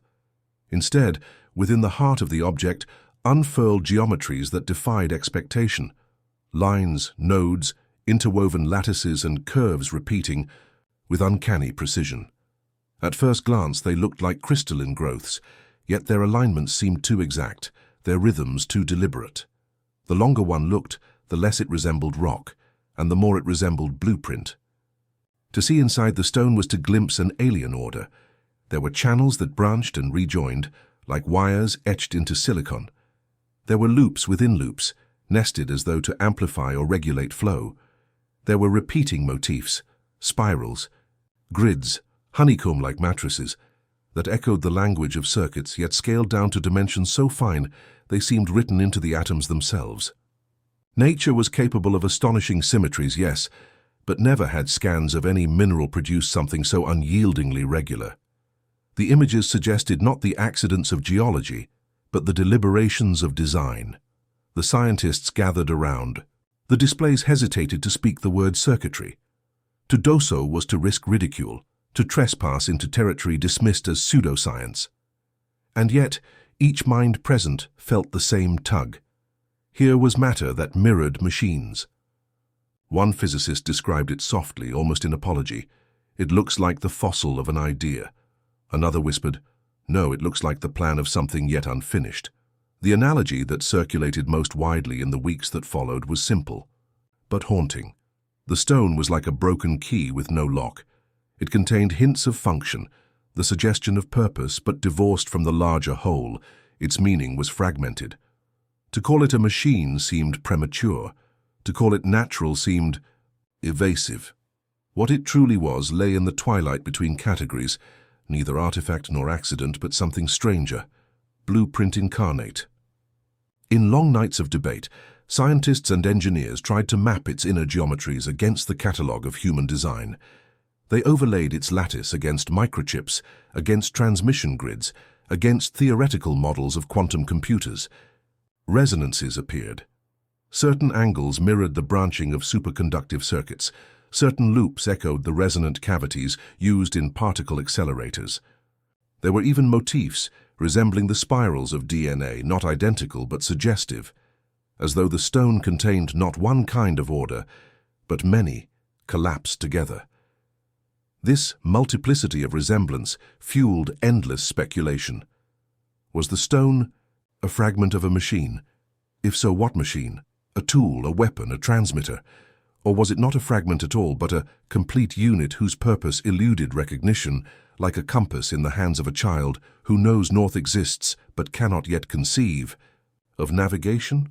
One analogy returned again and again in private conversations: the single gear of a vanished engine. Imagine discovering one brass cog in a field, intricate and too precise to be mistaken for chance.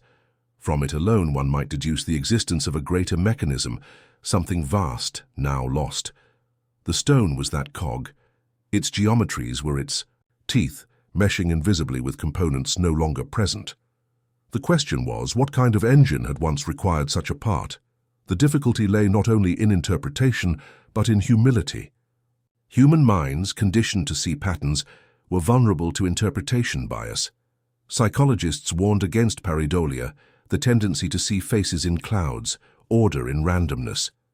Perhaps the stone's designs were only the human mind's attempt to impose coherence on complexity. Perhaps its apparent circuits were no more meaningful than constellations traced in the stars. But the counter-argument was equally insistent. If pareidolia was at play, then why did its patterns so closely echo the logic of function? Why did its lattices behave under stress like engineered pathways? Why did its geometries pulse with order when stimulated by radiation? Coincidence could explain resemblance, it could not explain behavior, and so the stone became, in the minds of many, a paradox, a machine that might not be a machine, a blueprint without a builder, a fragment of something greater, or an illusion conjured by human hunger for meaning. It resisted finality. It demanded lingering. Imaging at higher resolutions only deepened the wonder. Layers upon layers were revealed, as though the stone's interior had been folded into itself, like origami. Each fold contained new symmetries, some resembling waveguides, others echoing the nested structures of fractals.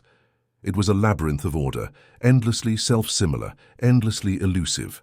At times the patterns seemed to shift depending on the angle of observation, like holograms embedded in matter. Some began to speak of it as a message, not a machine to be used, but a symbol to be read, like a book written in a language not yet deciphered. Its geometries hinted at meaning beyond comprehension. Was it possible the stone was less an engine part and more an archive? Could it contain not function, but information, encoded not in ink or data, but in the very positions of atoms? Others resisted this metaphor, preferring to think of it as an instrument, a tuning fork for forces unseen, a resonator for vibrations beyond the electromagnetic spectrum. Perhaps it was designed to channel energy, or to mediate between scales of matter and energy. Perhaps it was not passive at all, but dormant, awaiting activation by a signal humanity had not yet learned to produce. The philosophical implications pressed heavily on the community. If the stone was indeed a fragment of a larger whole, then what was the fate of that whole? Was it destroyed in some ancient cataclysm, scattered like relics across the universe? Or was it disassembled deliberately, its pieces hidden in worlds like ours, to be found by species like ours when the time was right? To believe the stone was a part ways to believe in absence, that something greater existed once and that we were too late to see it in its fullness. Yet there was another, darker interpretation. What if the stone was not a fragment of something lost, but a fragment of something still active? What if its kin still functioned elsewhere, quietly and visibly beyond reach?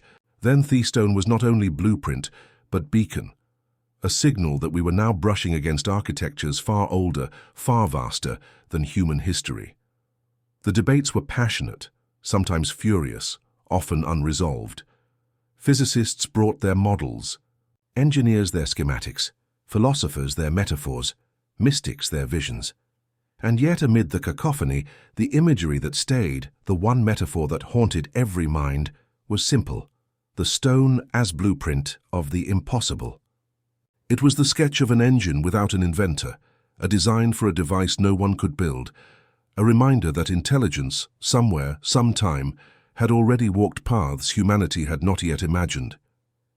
In the quiet hours after the scans, when the lights dimmed and the machines settled into silence, many researchers admitted to a peculiar feeling. It was not fear, not quite awe, but a sense of trespass. To peer into the stone was to peer into thoughts not our own. It was to glimpse a mind alien and unyielding, preserved not in symbols, but in structure. To hold it was to hold not just matter, but memory. In the end, no consensus was reached. The stone refused categorization. It remained blueprint and machine, fragment and whole, natural and impossible. Its geometries lingered in the imagination, tugging at the edges of sleep like half-remembered dreams.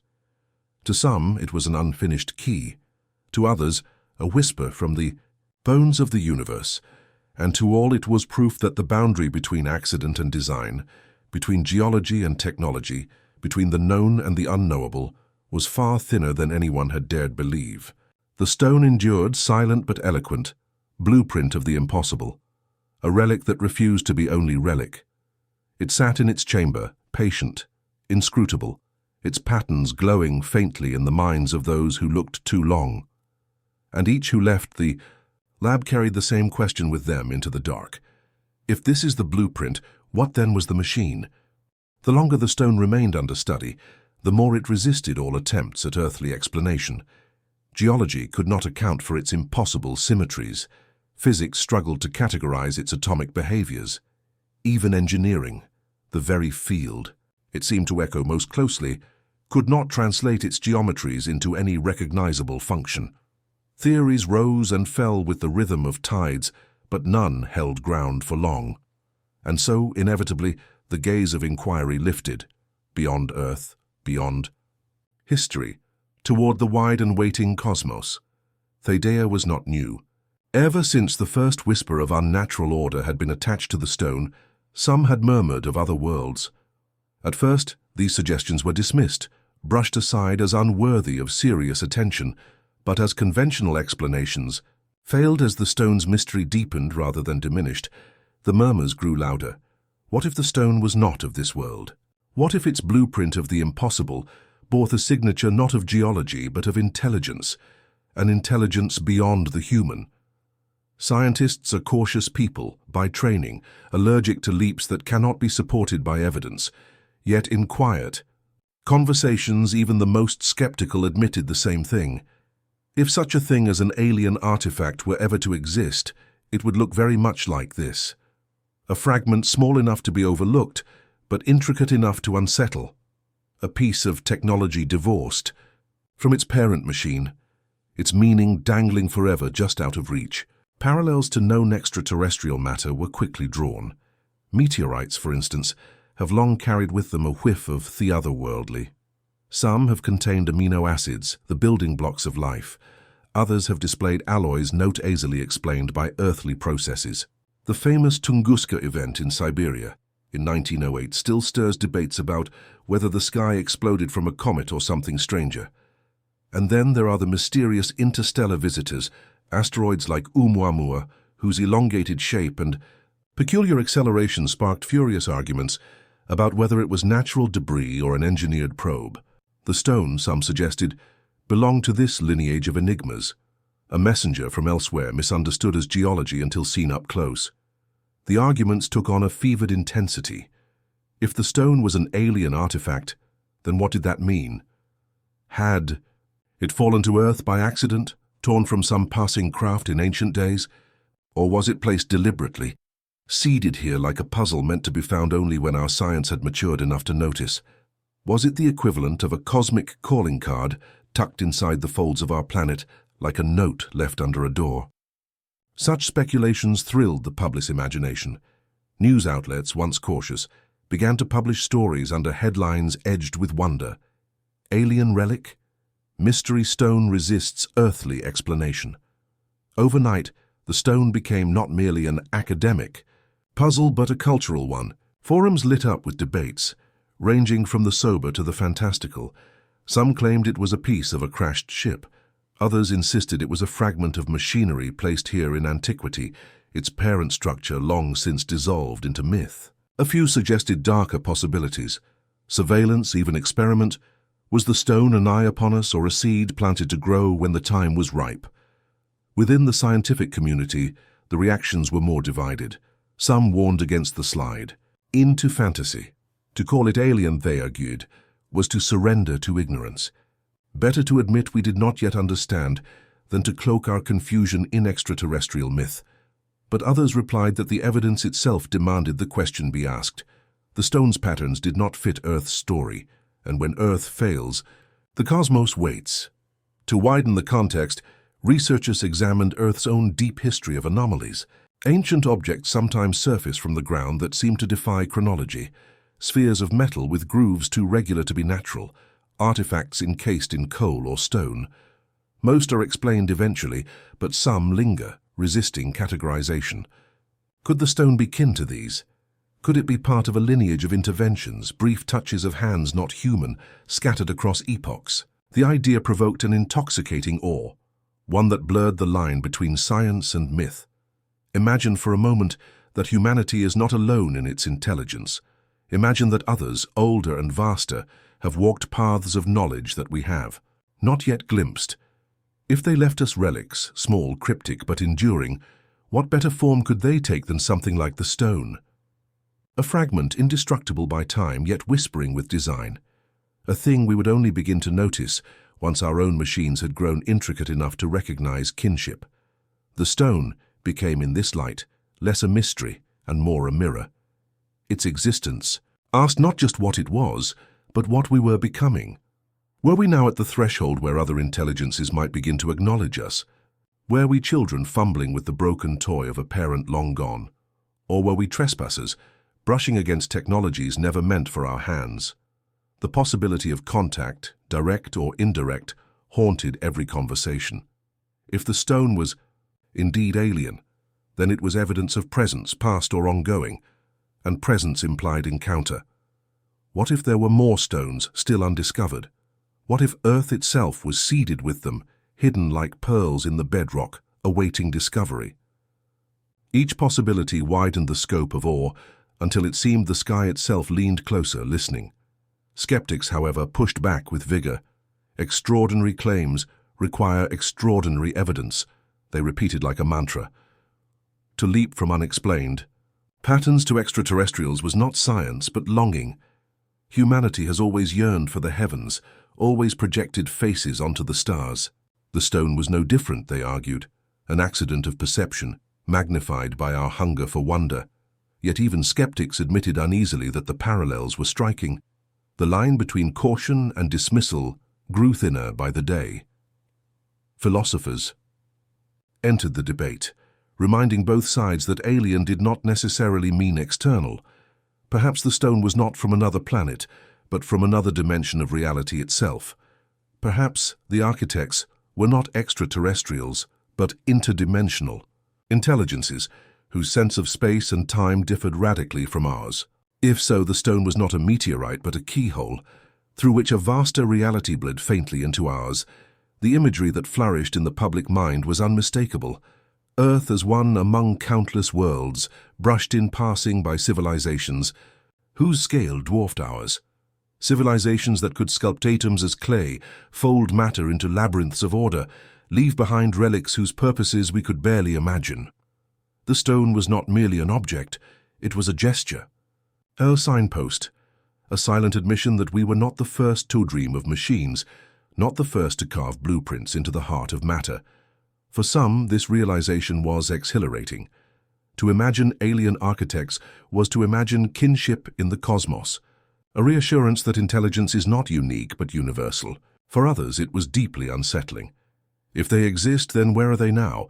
Why have they not revealed themselves?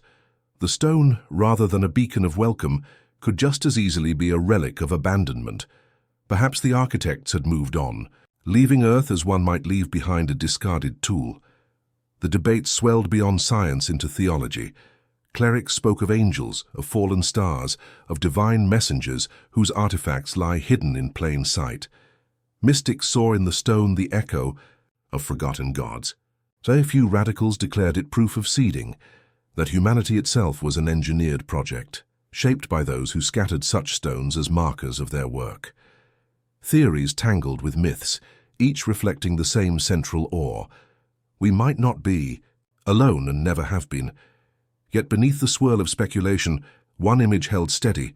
The architects beyond Earth, whoever or whatever they were, had touched this world once. Whether by accident or intent, they had left something behind. And in that remnant, small, silent, impossible, we glimpsed not only them, but ourselves. For to look upon the stone was to see both backward and forward. Backward, into an ancient past where other hands may have shaped our destiny. Forward, into a future where we might one day join the architects among the stars. The laboratory lights glowed softly on the stone as night deepened. It sat motionless, indifferent to the furor. It had unleashed, its patterns etched in patience. Outside, the Earth spun through a galaxy vast and unseen. Somewhere out there, perhaps near, perhaps impossibly distant, the architects may still dwell. Or perhaps they've vanished, leaving behind only fragments, echoes, and the silence of Stars. Yet silence too speaks. And for those who looked upon the stone, that silence was not emptiness but invitation. They called to lift our eyes higher, to widen the circle of possibility, to imagine civilizations whose touch had brushed ours like a whisper on the skin of time. The stone, in its stillness, became a bridge between earth and sky, between the known and unthinkable, between the solitude we fear and the kinship we long for, and in its silent blueprint lay a promise that intelligence is not bound to one world, not caged in one species, but scattered like seeds across the cosmos, waiting to be found, waiting to be understood. And so the question lingered, vast and echoing. If these are the architects beyond Earth, what architecture did they leave behind in the stars? There comes a point in every mystery where the object itself recedes, and what remains is not the stone or the artifact or the phenomenon, but the reflection it casts upon us. The enigma of the stone is not simply in its atomic lattice, nor in the possibility of architects from other worlds. It is in the way human beings staring at it find themselves unsettled. To gaze upon the stone is to feel a stirring that is older than science, older than myth, a recognition that behind the questions we ask about the universe lie questions about ourselves. Why should one stone matter so much?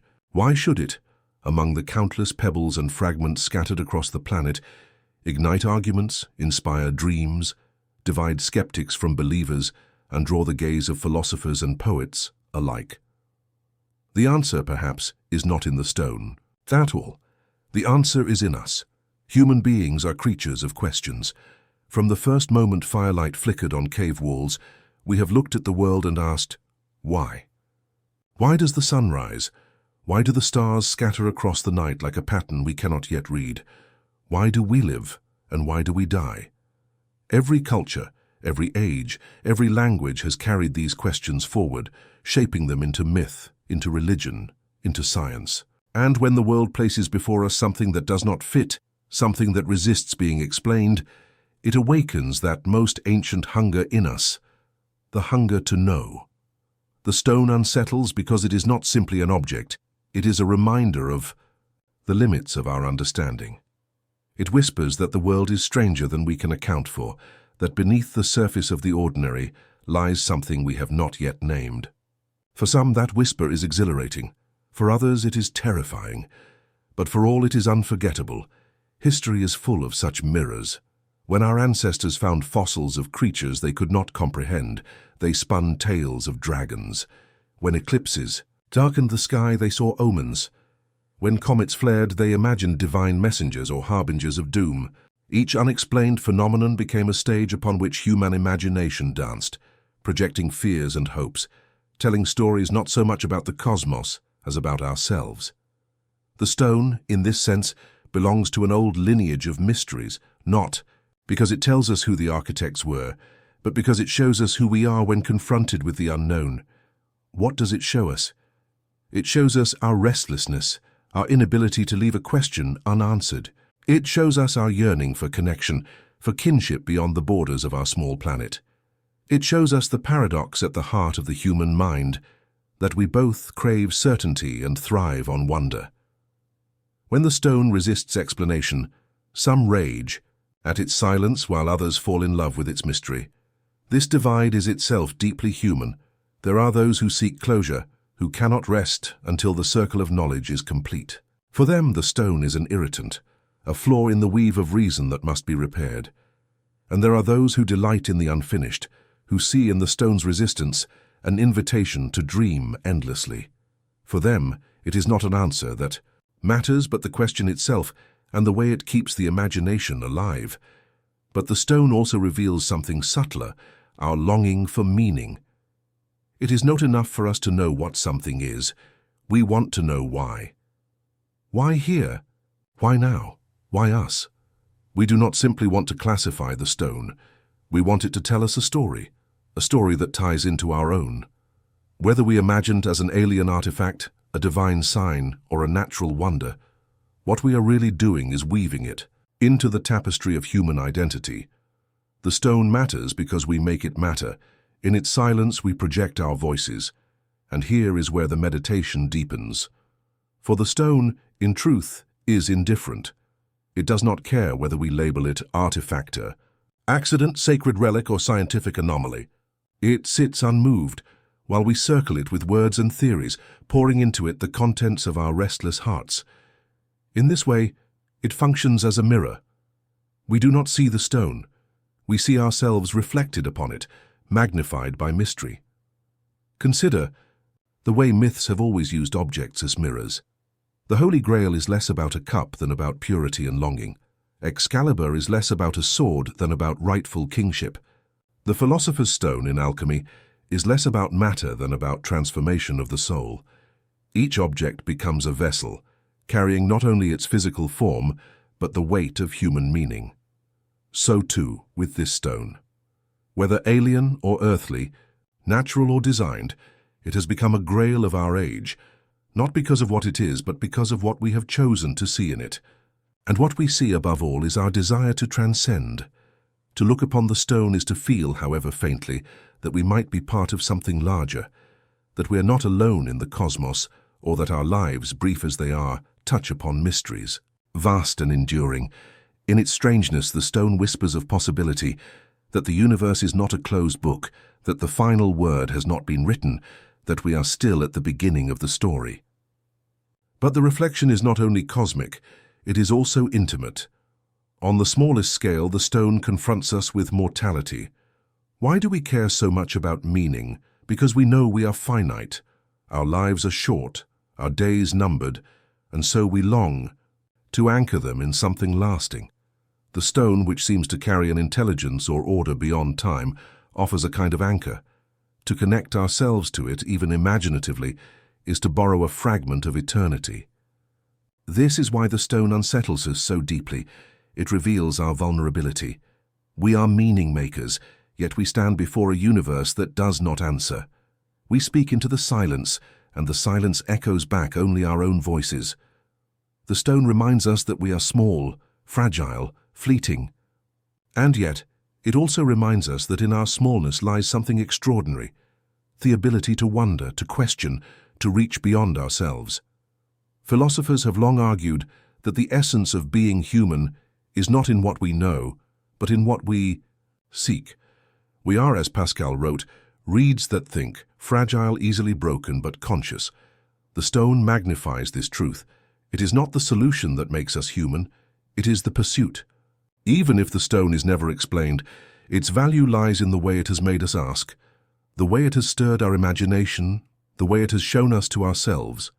And so, when people gather around the stone, whether in laboratories or in stories, they are not really gathering around an object, they are gathering around a mirror. Each sees in it something different. A scientist sees a puzzle, a believer sees a sign, a poet sees a metaphor, a skeptic sees a cautionary tale, yet all are united by the same act, looking, questioning, projecting. In this sense, the stone is less about division than about communion. It gathers us in our differences, weaving together our many ways of being human. There is a tenderness in this realization. The stone, indifferent though it is, has become a participant in our story, not by choice, but by reflection. It has become a point of contact between our longing and the silence of the world. And in that contact, we glimpse the beauty of our own striving. We see that to be human is not to possess all answers, but to live in the tension of not knowing and to make from. The tension art, myth, science, and story. This is perhaps the deepest reflection, that the stone shows us the nobility of our ignorance. In an age where knowledge multiplies daily, where machines answer questions before we have finished asking them, it is easy to forget the gift of mystery. The stone reminds us that not knowing is not failure. It is the root of wonder. It is what keeps us alive to possibility, what keeps the world from collapsing into banality. To sit with the stone's silence is to rediscover humility, patience, and awe. And so the narrative turns inward. No longer do we ask only, what is the stone? Instead we ask, what does our response to the stone reveal about us? It reveals our fears, our hopes, our imagination, our need for meaning, our confrontation with mortality, and our hunger for transcendence. In the end, the stone may remain mute forever, but in its muteness it has spoken volumes, not about other worlds but about our own. To look into human eyes as they gaze upon the stone is to see this reflection clearly. You see the flicker of fear, the spark of curiosity, the widening of wonder, the shadow of doubt. You see a creature aware of its limits, yet unwilling to accept them. You see the ancient drama of the human spirit, caught between earth and sky, between ignorance and knowledge, between despair and hope. The stone in its silence becomes a companion to this drama, not an answer, but a presence, not a solution, but a mirror. And perhaps that is enough. Perhaps the greatest gift a mystery can give is not the closure of explanation, but the opening of reflection. And so when the story is told of the stone, it will not only be a story of science or speculation, it will also be a story of us, of human beings standing at the edge of the unknown, searching not only for the architects of the cosmos, but for the architects within ourselves. For in the end, the reflection in human eyes is not just a search for truth. It is a search for meaning, for belonging, for self-understanding. The stone remains what it is, but we, gazing upon it, are changed. There comes a moment in every great mystery when the clamor of voices fades. In the beginning there was excitement, an urgency to measure, to test, to debate. The stone had been weighed, photographed, scanned, and argued over in conferences both public and secret. It had filled pages of reports, sparked late-night television specials, and carried with it the electric charge of a revelation waiting just around the corner. But as years passed, that charge began to dissipate. Scientists who once defended their findings with fiery conviction grew quiet. Papers that had been promised never appeared. Requests for data returned nothing more than a polite shrug. What had once been the pulse of discovery slowed until it resembled silence. That silence, however, was not simple. It was heavy, layered with the weight of things unsaid. In one laboratory, a research team that had been granted access to the stone for 6 months quietly disbanded before their lease of time expired. Their instruments, it was later whispered, had begun to give them inconsistent readings, measurements that contradicted themselves. Rather than publish such chaos, they folded their notes, archived their files, and moved on to safer, more conventional projects. Another group, working under the sponsorship of a defense agency, vanished from public record altogether. Their names disappeared from staff lists, their contact addresses were scrubbed, and the project that once carried their funding line was renamed, repurposed, and buried under bureaucratic jargon. For the public, the story dimmed in quieter ways. Journalists who had once written speculative pieces about the impossible stone found new topics that caught more attention. Politics, scandals, the next big scientific breakthrough that came. With graphs and press releases, not mystery. Readers, too, moved on. For every person who held the stone close to their imagination, dozens more forgot it entirely, letting the headlines of yesterday fade into the same obscurity as stories of sea, monsters, haunted houses, or long-debunked photographs of flying saucers. The rhythm of the world had little patience for mysteries without resolution. Yet, the silence did not mean the stone itself had ceased to exist. It was still there, tucked away in a vault, or perhaps in a drawer of a government facility, or locked. Inside a museum's forgotten archive, the quiet was not absence but concealment, and therein lay the sadness of the tale. The stone, so alive with questions, so radiant with possibility, was left to sit in darkness, stripped of the attention that once gave it meaning. Some researchers privately admitted that the silence was strategic. Better, they argued, to let the stone fade into obscurity than to invite a storm of speculation that could never be answered. To publish inconclusive data was to feed the fires of conspiracy, to fuel cultists, pseudoscientists, and fringe believers. If no clear answer could be given, then no answer at all was safer. Others, however, muttered that the silence was not a choice but an order. They spoke of meetings where stern men and women reminded them of national security, of the dangers of destabilizing world views, of how fragile society's grip on consensus reality could be. Perhaps it was better for people to forget.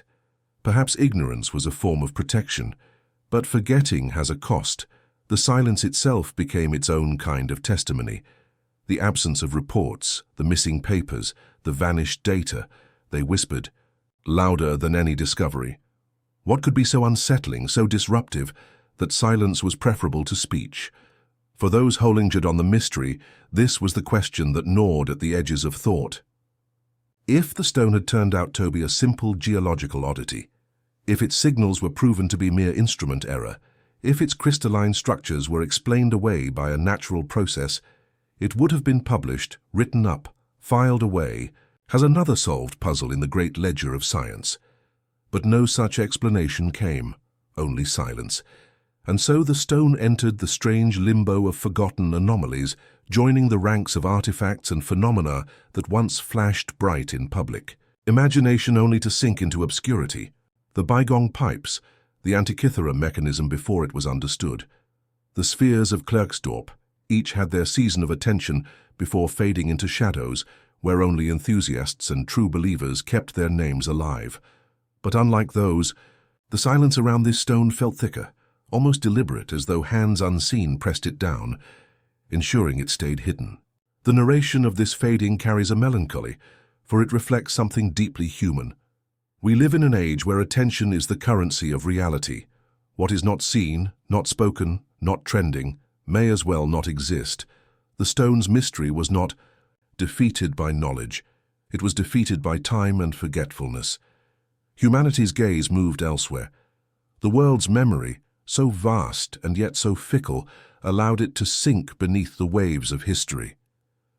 But for those few who remembered, the silence was more terrifying than any answer could have been. In those quiet spaces, between conferences, in late-night conversations on obscure internet forums, the stone continued to breathe.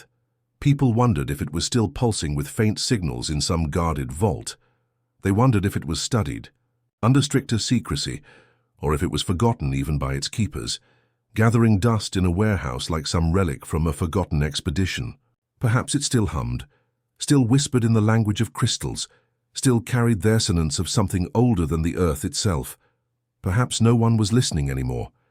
There is a particular sadness in imagining the stone alone in the dark, stripped of curiosity's gaze. For what is a mystery if not our relationship between object and observer? The stone itself is silent matter, but it was humanity's fascination that gave it a kind of life, that animated it with significance. Without that gaze, without questions and wonder, it lies dormant, its secrets intact, its voice unheard. It exists, yes, but in exile from the human imagination. And yet, the unease lingers.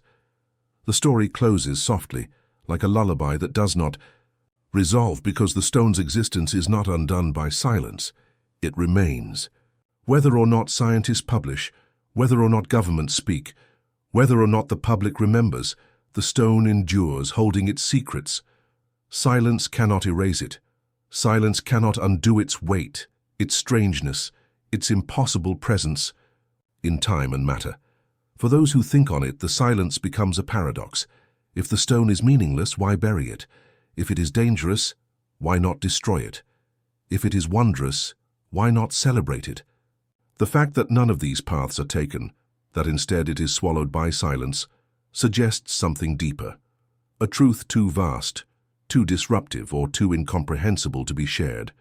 And so the silence itself becomes a kind of answer, one more unsettling than any revelation could have been. By the end of this chapter, the tone grows hushed, nearly mournful. The listener is left with the image of a stone sealed in darkness, a relic of something beyond comprehension. The voices that once clamored around it have gone quiet. The world has moved on, but the stone has not.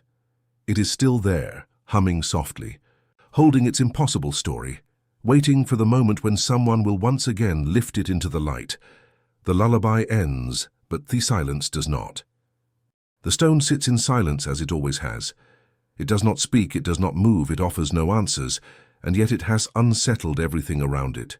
Scientists, myth keepers, governments, and dreamers have all tried to wrap their hands around it, and still the stone resists being held by anything more than imagination.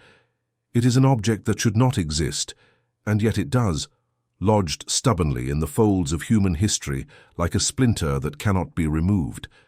Its presence forces us to look again at the fragile architecture of certainty, to question what we mean when we say we know the world. And now, as the story reaches its final movement, the stone rests where it always has, in the borderland between belief and knowledge, between silence and meaning. The journey to understand it has already taken us across wide terrains.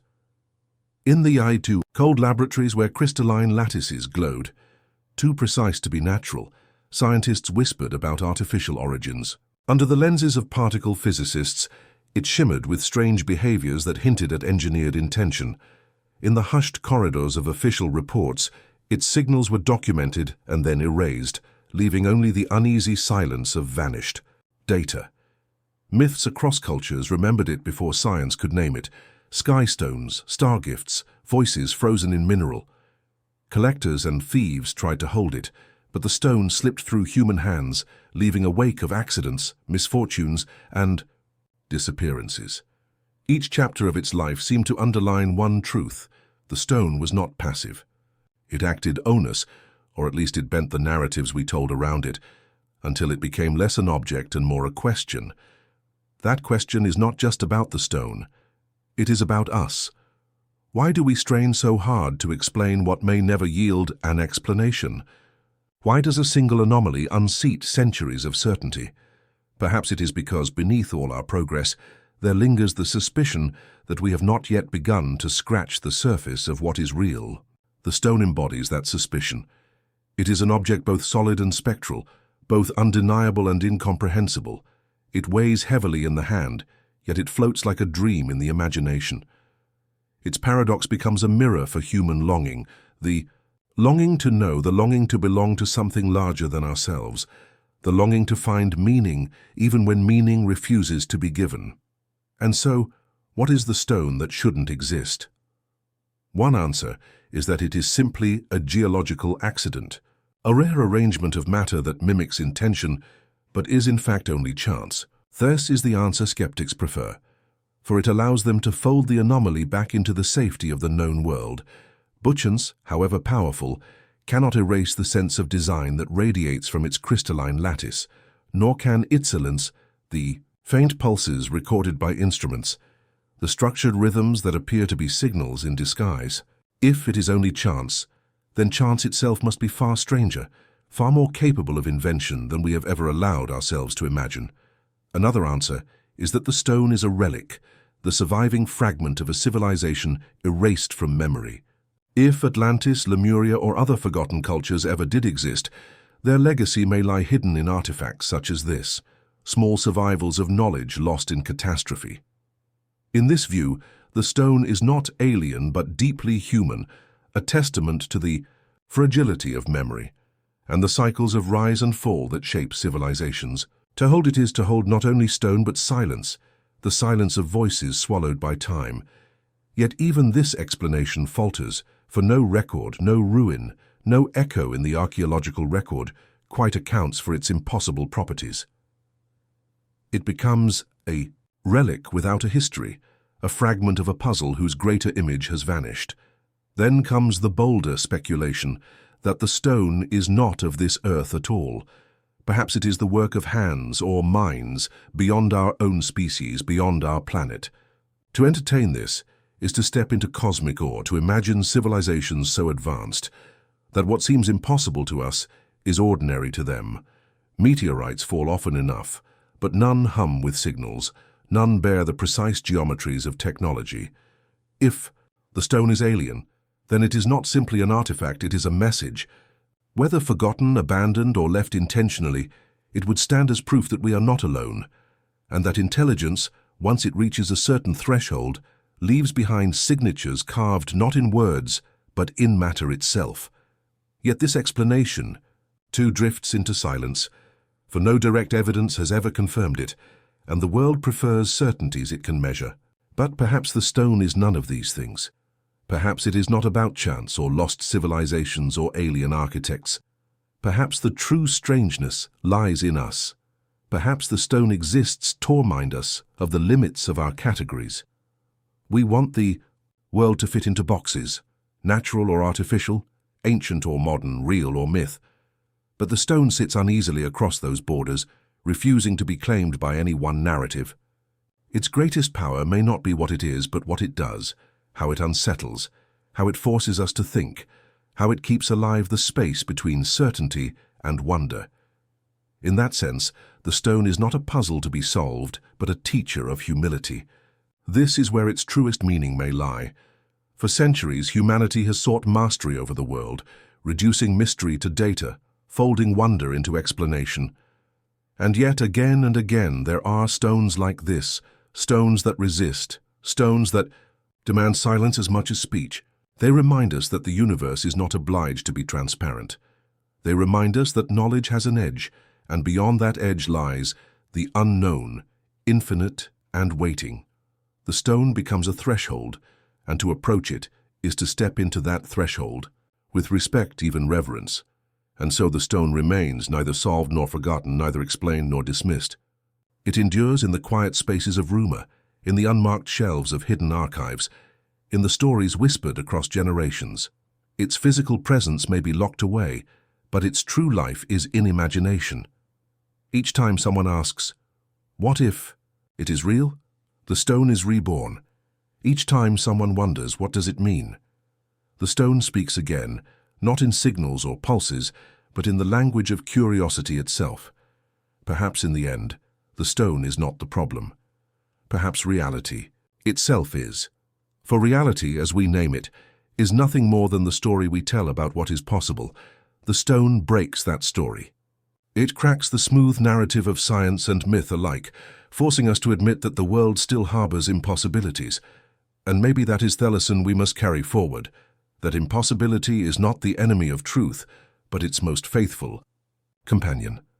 To live in a world where everything is already known would be to live in a world without wonder. To live in a world where stones like this can exist is to live in a world that still breathes mystery. So the story closes as it began, in quiet awe. The stone rests in silence, humming with meanings we cannot translate. It does not ask to be solved, only to be remembered. It is an invitation, not an answer. An invitation to look again at the ground, beneath our feet, at the sky above our heads, at the uncharted territory between certainty and imagination. To listen not only to what is explained, but also to what is left unsaid. The stone that shouldn't exist endures, and in its endurance, it keeps alive the most human thing of all, the need to wonder. In the end, the stone remains where it began, silent, unmoving, unyielding. Around it, entire worlds of speculation have been spun, yet the object itself has not changed. It is as though the stone has been mocking us all along, daring us to define it, daring us to reduce it to one neat answer. We have brought microscopes, myths, satellites, and secrecy to bear against it, and still it refuses to bend to any single interpretation. That refusal may be its most haunting quality. It reminds us that reality is not always ours to explain. Sometimes reality demands only that we listen. What has been traced across these 15 sections is less the biography of an object than a portrait of humanity itself.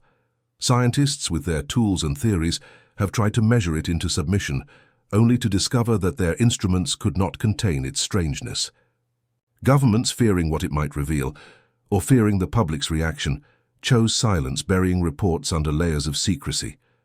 Myths remembered it before science gave it a name, stories whispering of sky stones, divine gifts, or forbidden knowledge. Collectors and seekers, driven by greed or wonder, attempted to possess it, and in the attempt often paid dearly. At each step, the stone did not yield to us. We yielded to it. It drew out our fears, our hopes, our hunger for meaning. In doing so, it revealed more about us than about itself. It is tempting to think of this as a failure, that after so many centuries of progress, one small object could still elude our comprehension. But perhaps failure is the wrong word. Perhaps the stone has succeeded in the only task that matters. It has reminded us of mystery. We live in a world increasingly bent towards certainty, a world where every question must have an answer, every anomaly, a rational explanation. To encounter something that resists explanation is to be forced into humility. The stone, in its silence, teaches that humility. It tells us there are edges to knowledge, boundaries we have not crossed. And rather than despair at those boundaries, we might learn to cherish them. For it is only at the edge of knowledge that wonder truly awakens. And wonder is what the stone leaves behind. Long after the laboratories have gone quiet, long after the archives have sealed away their reports, long after governments have denied its existence, the stone continues to glow in imagination. Children still whisper of it as a gift from the stars.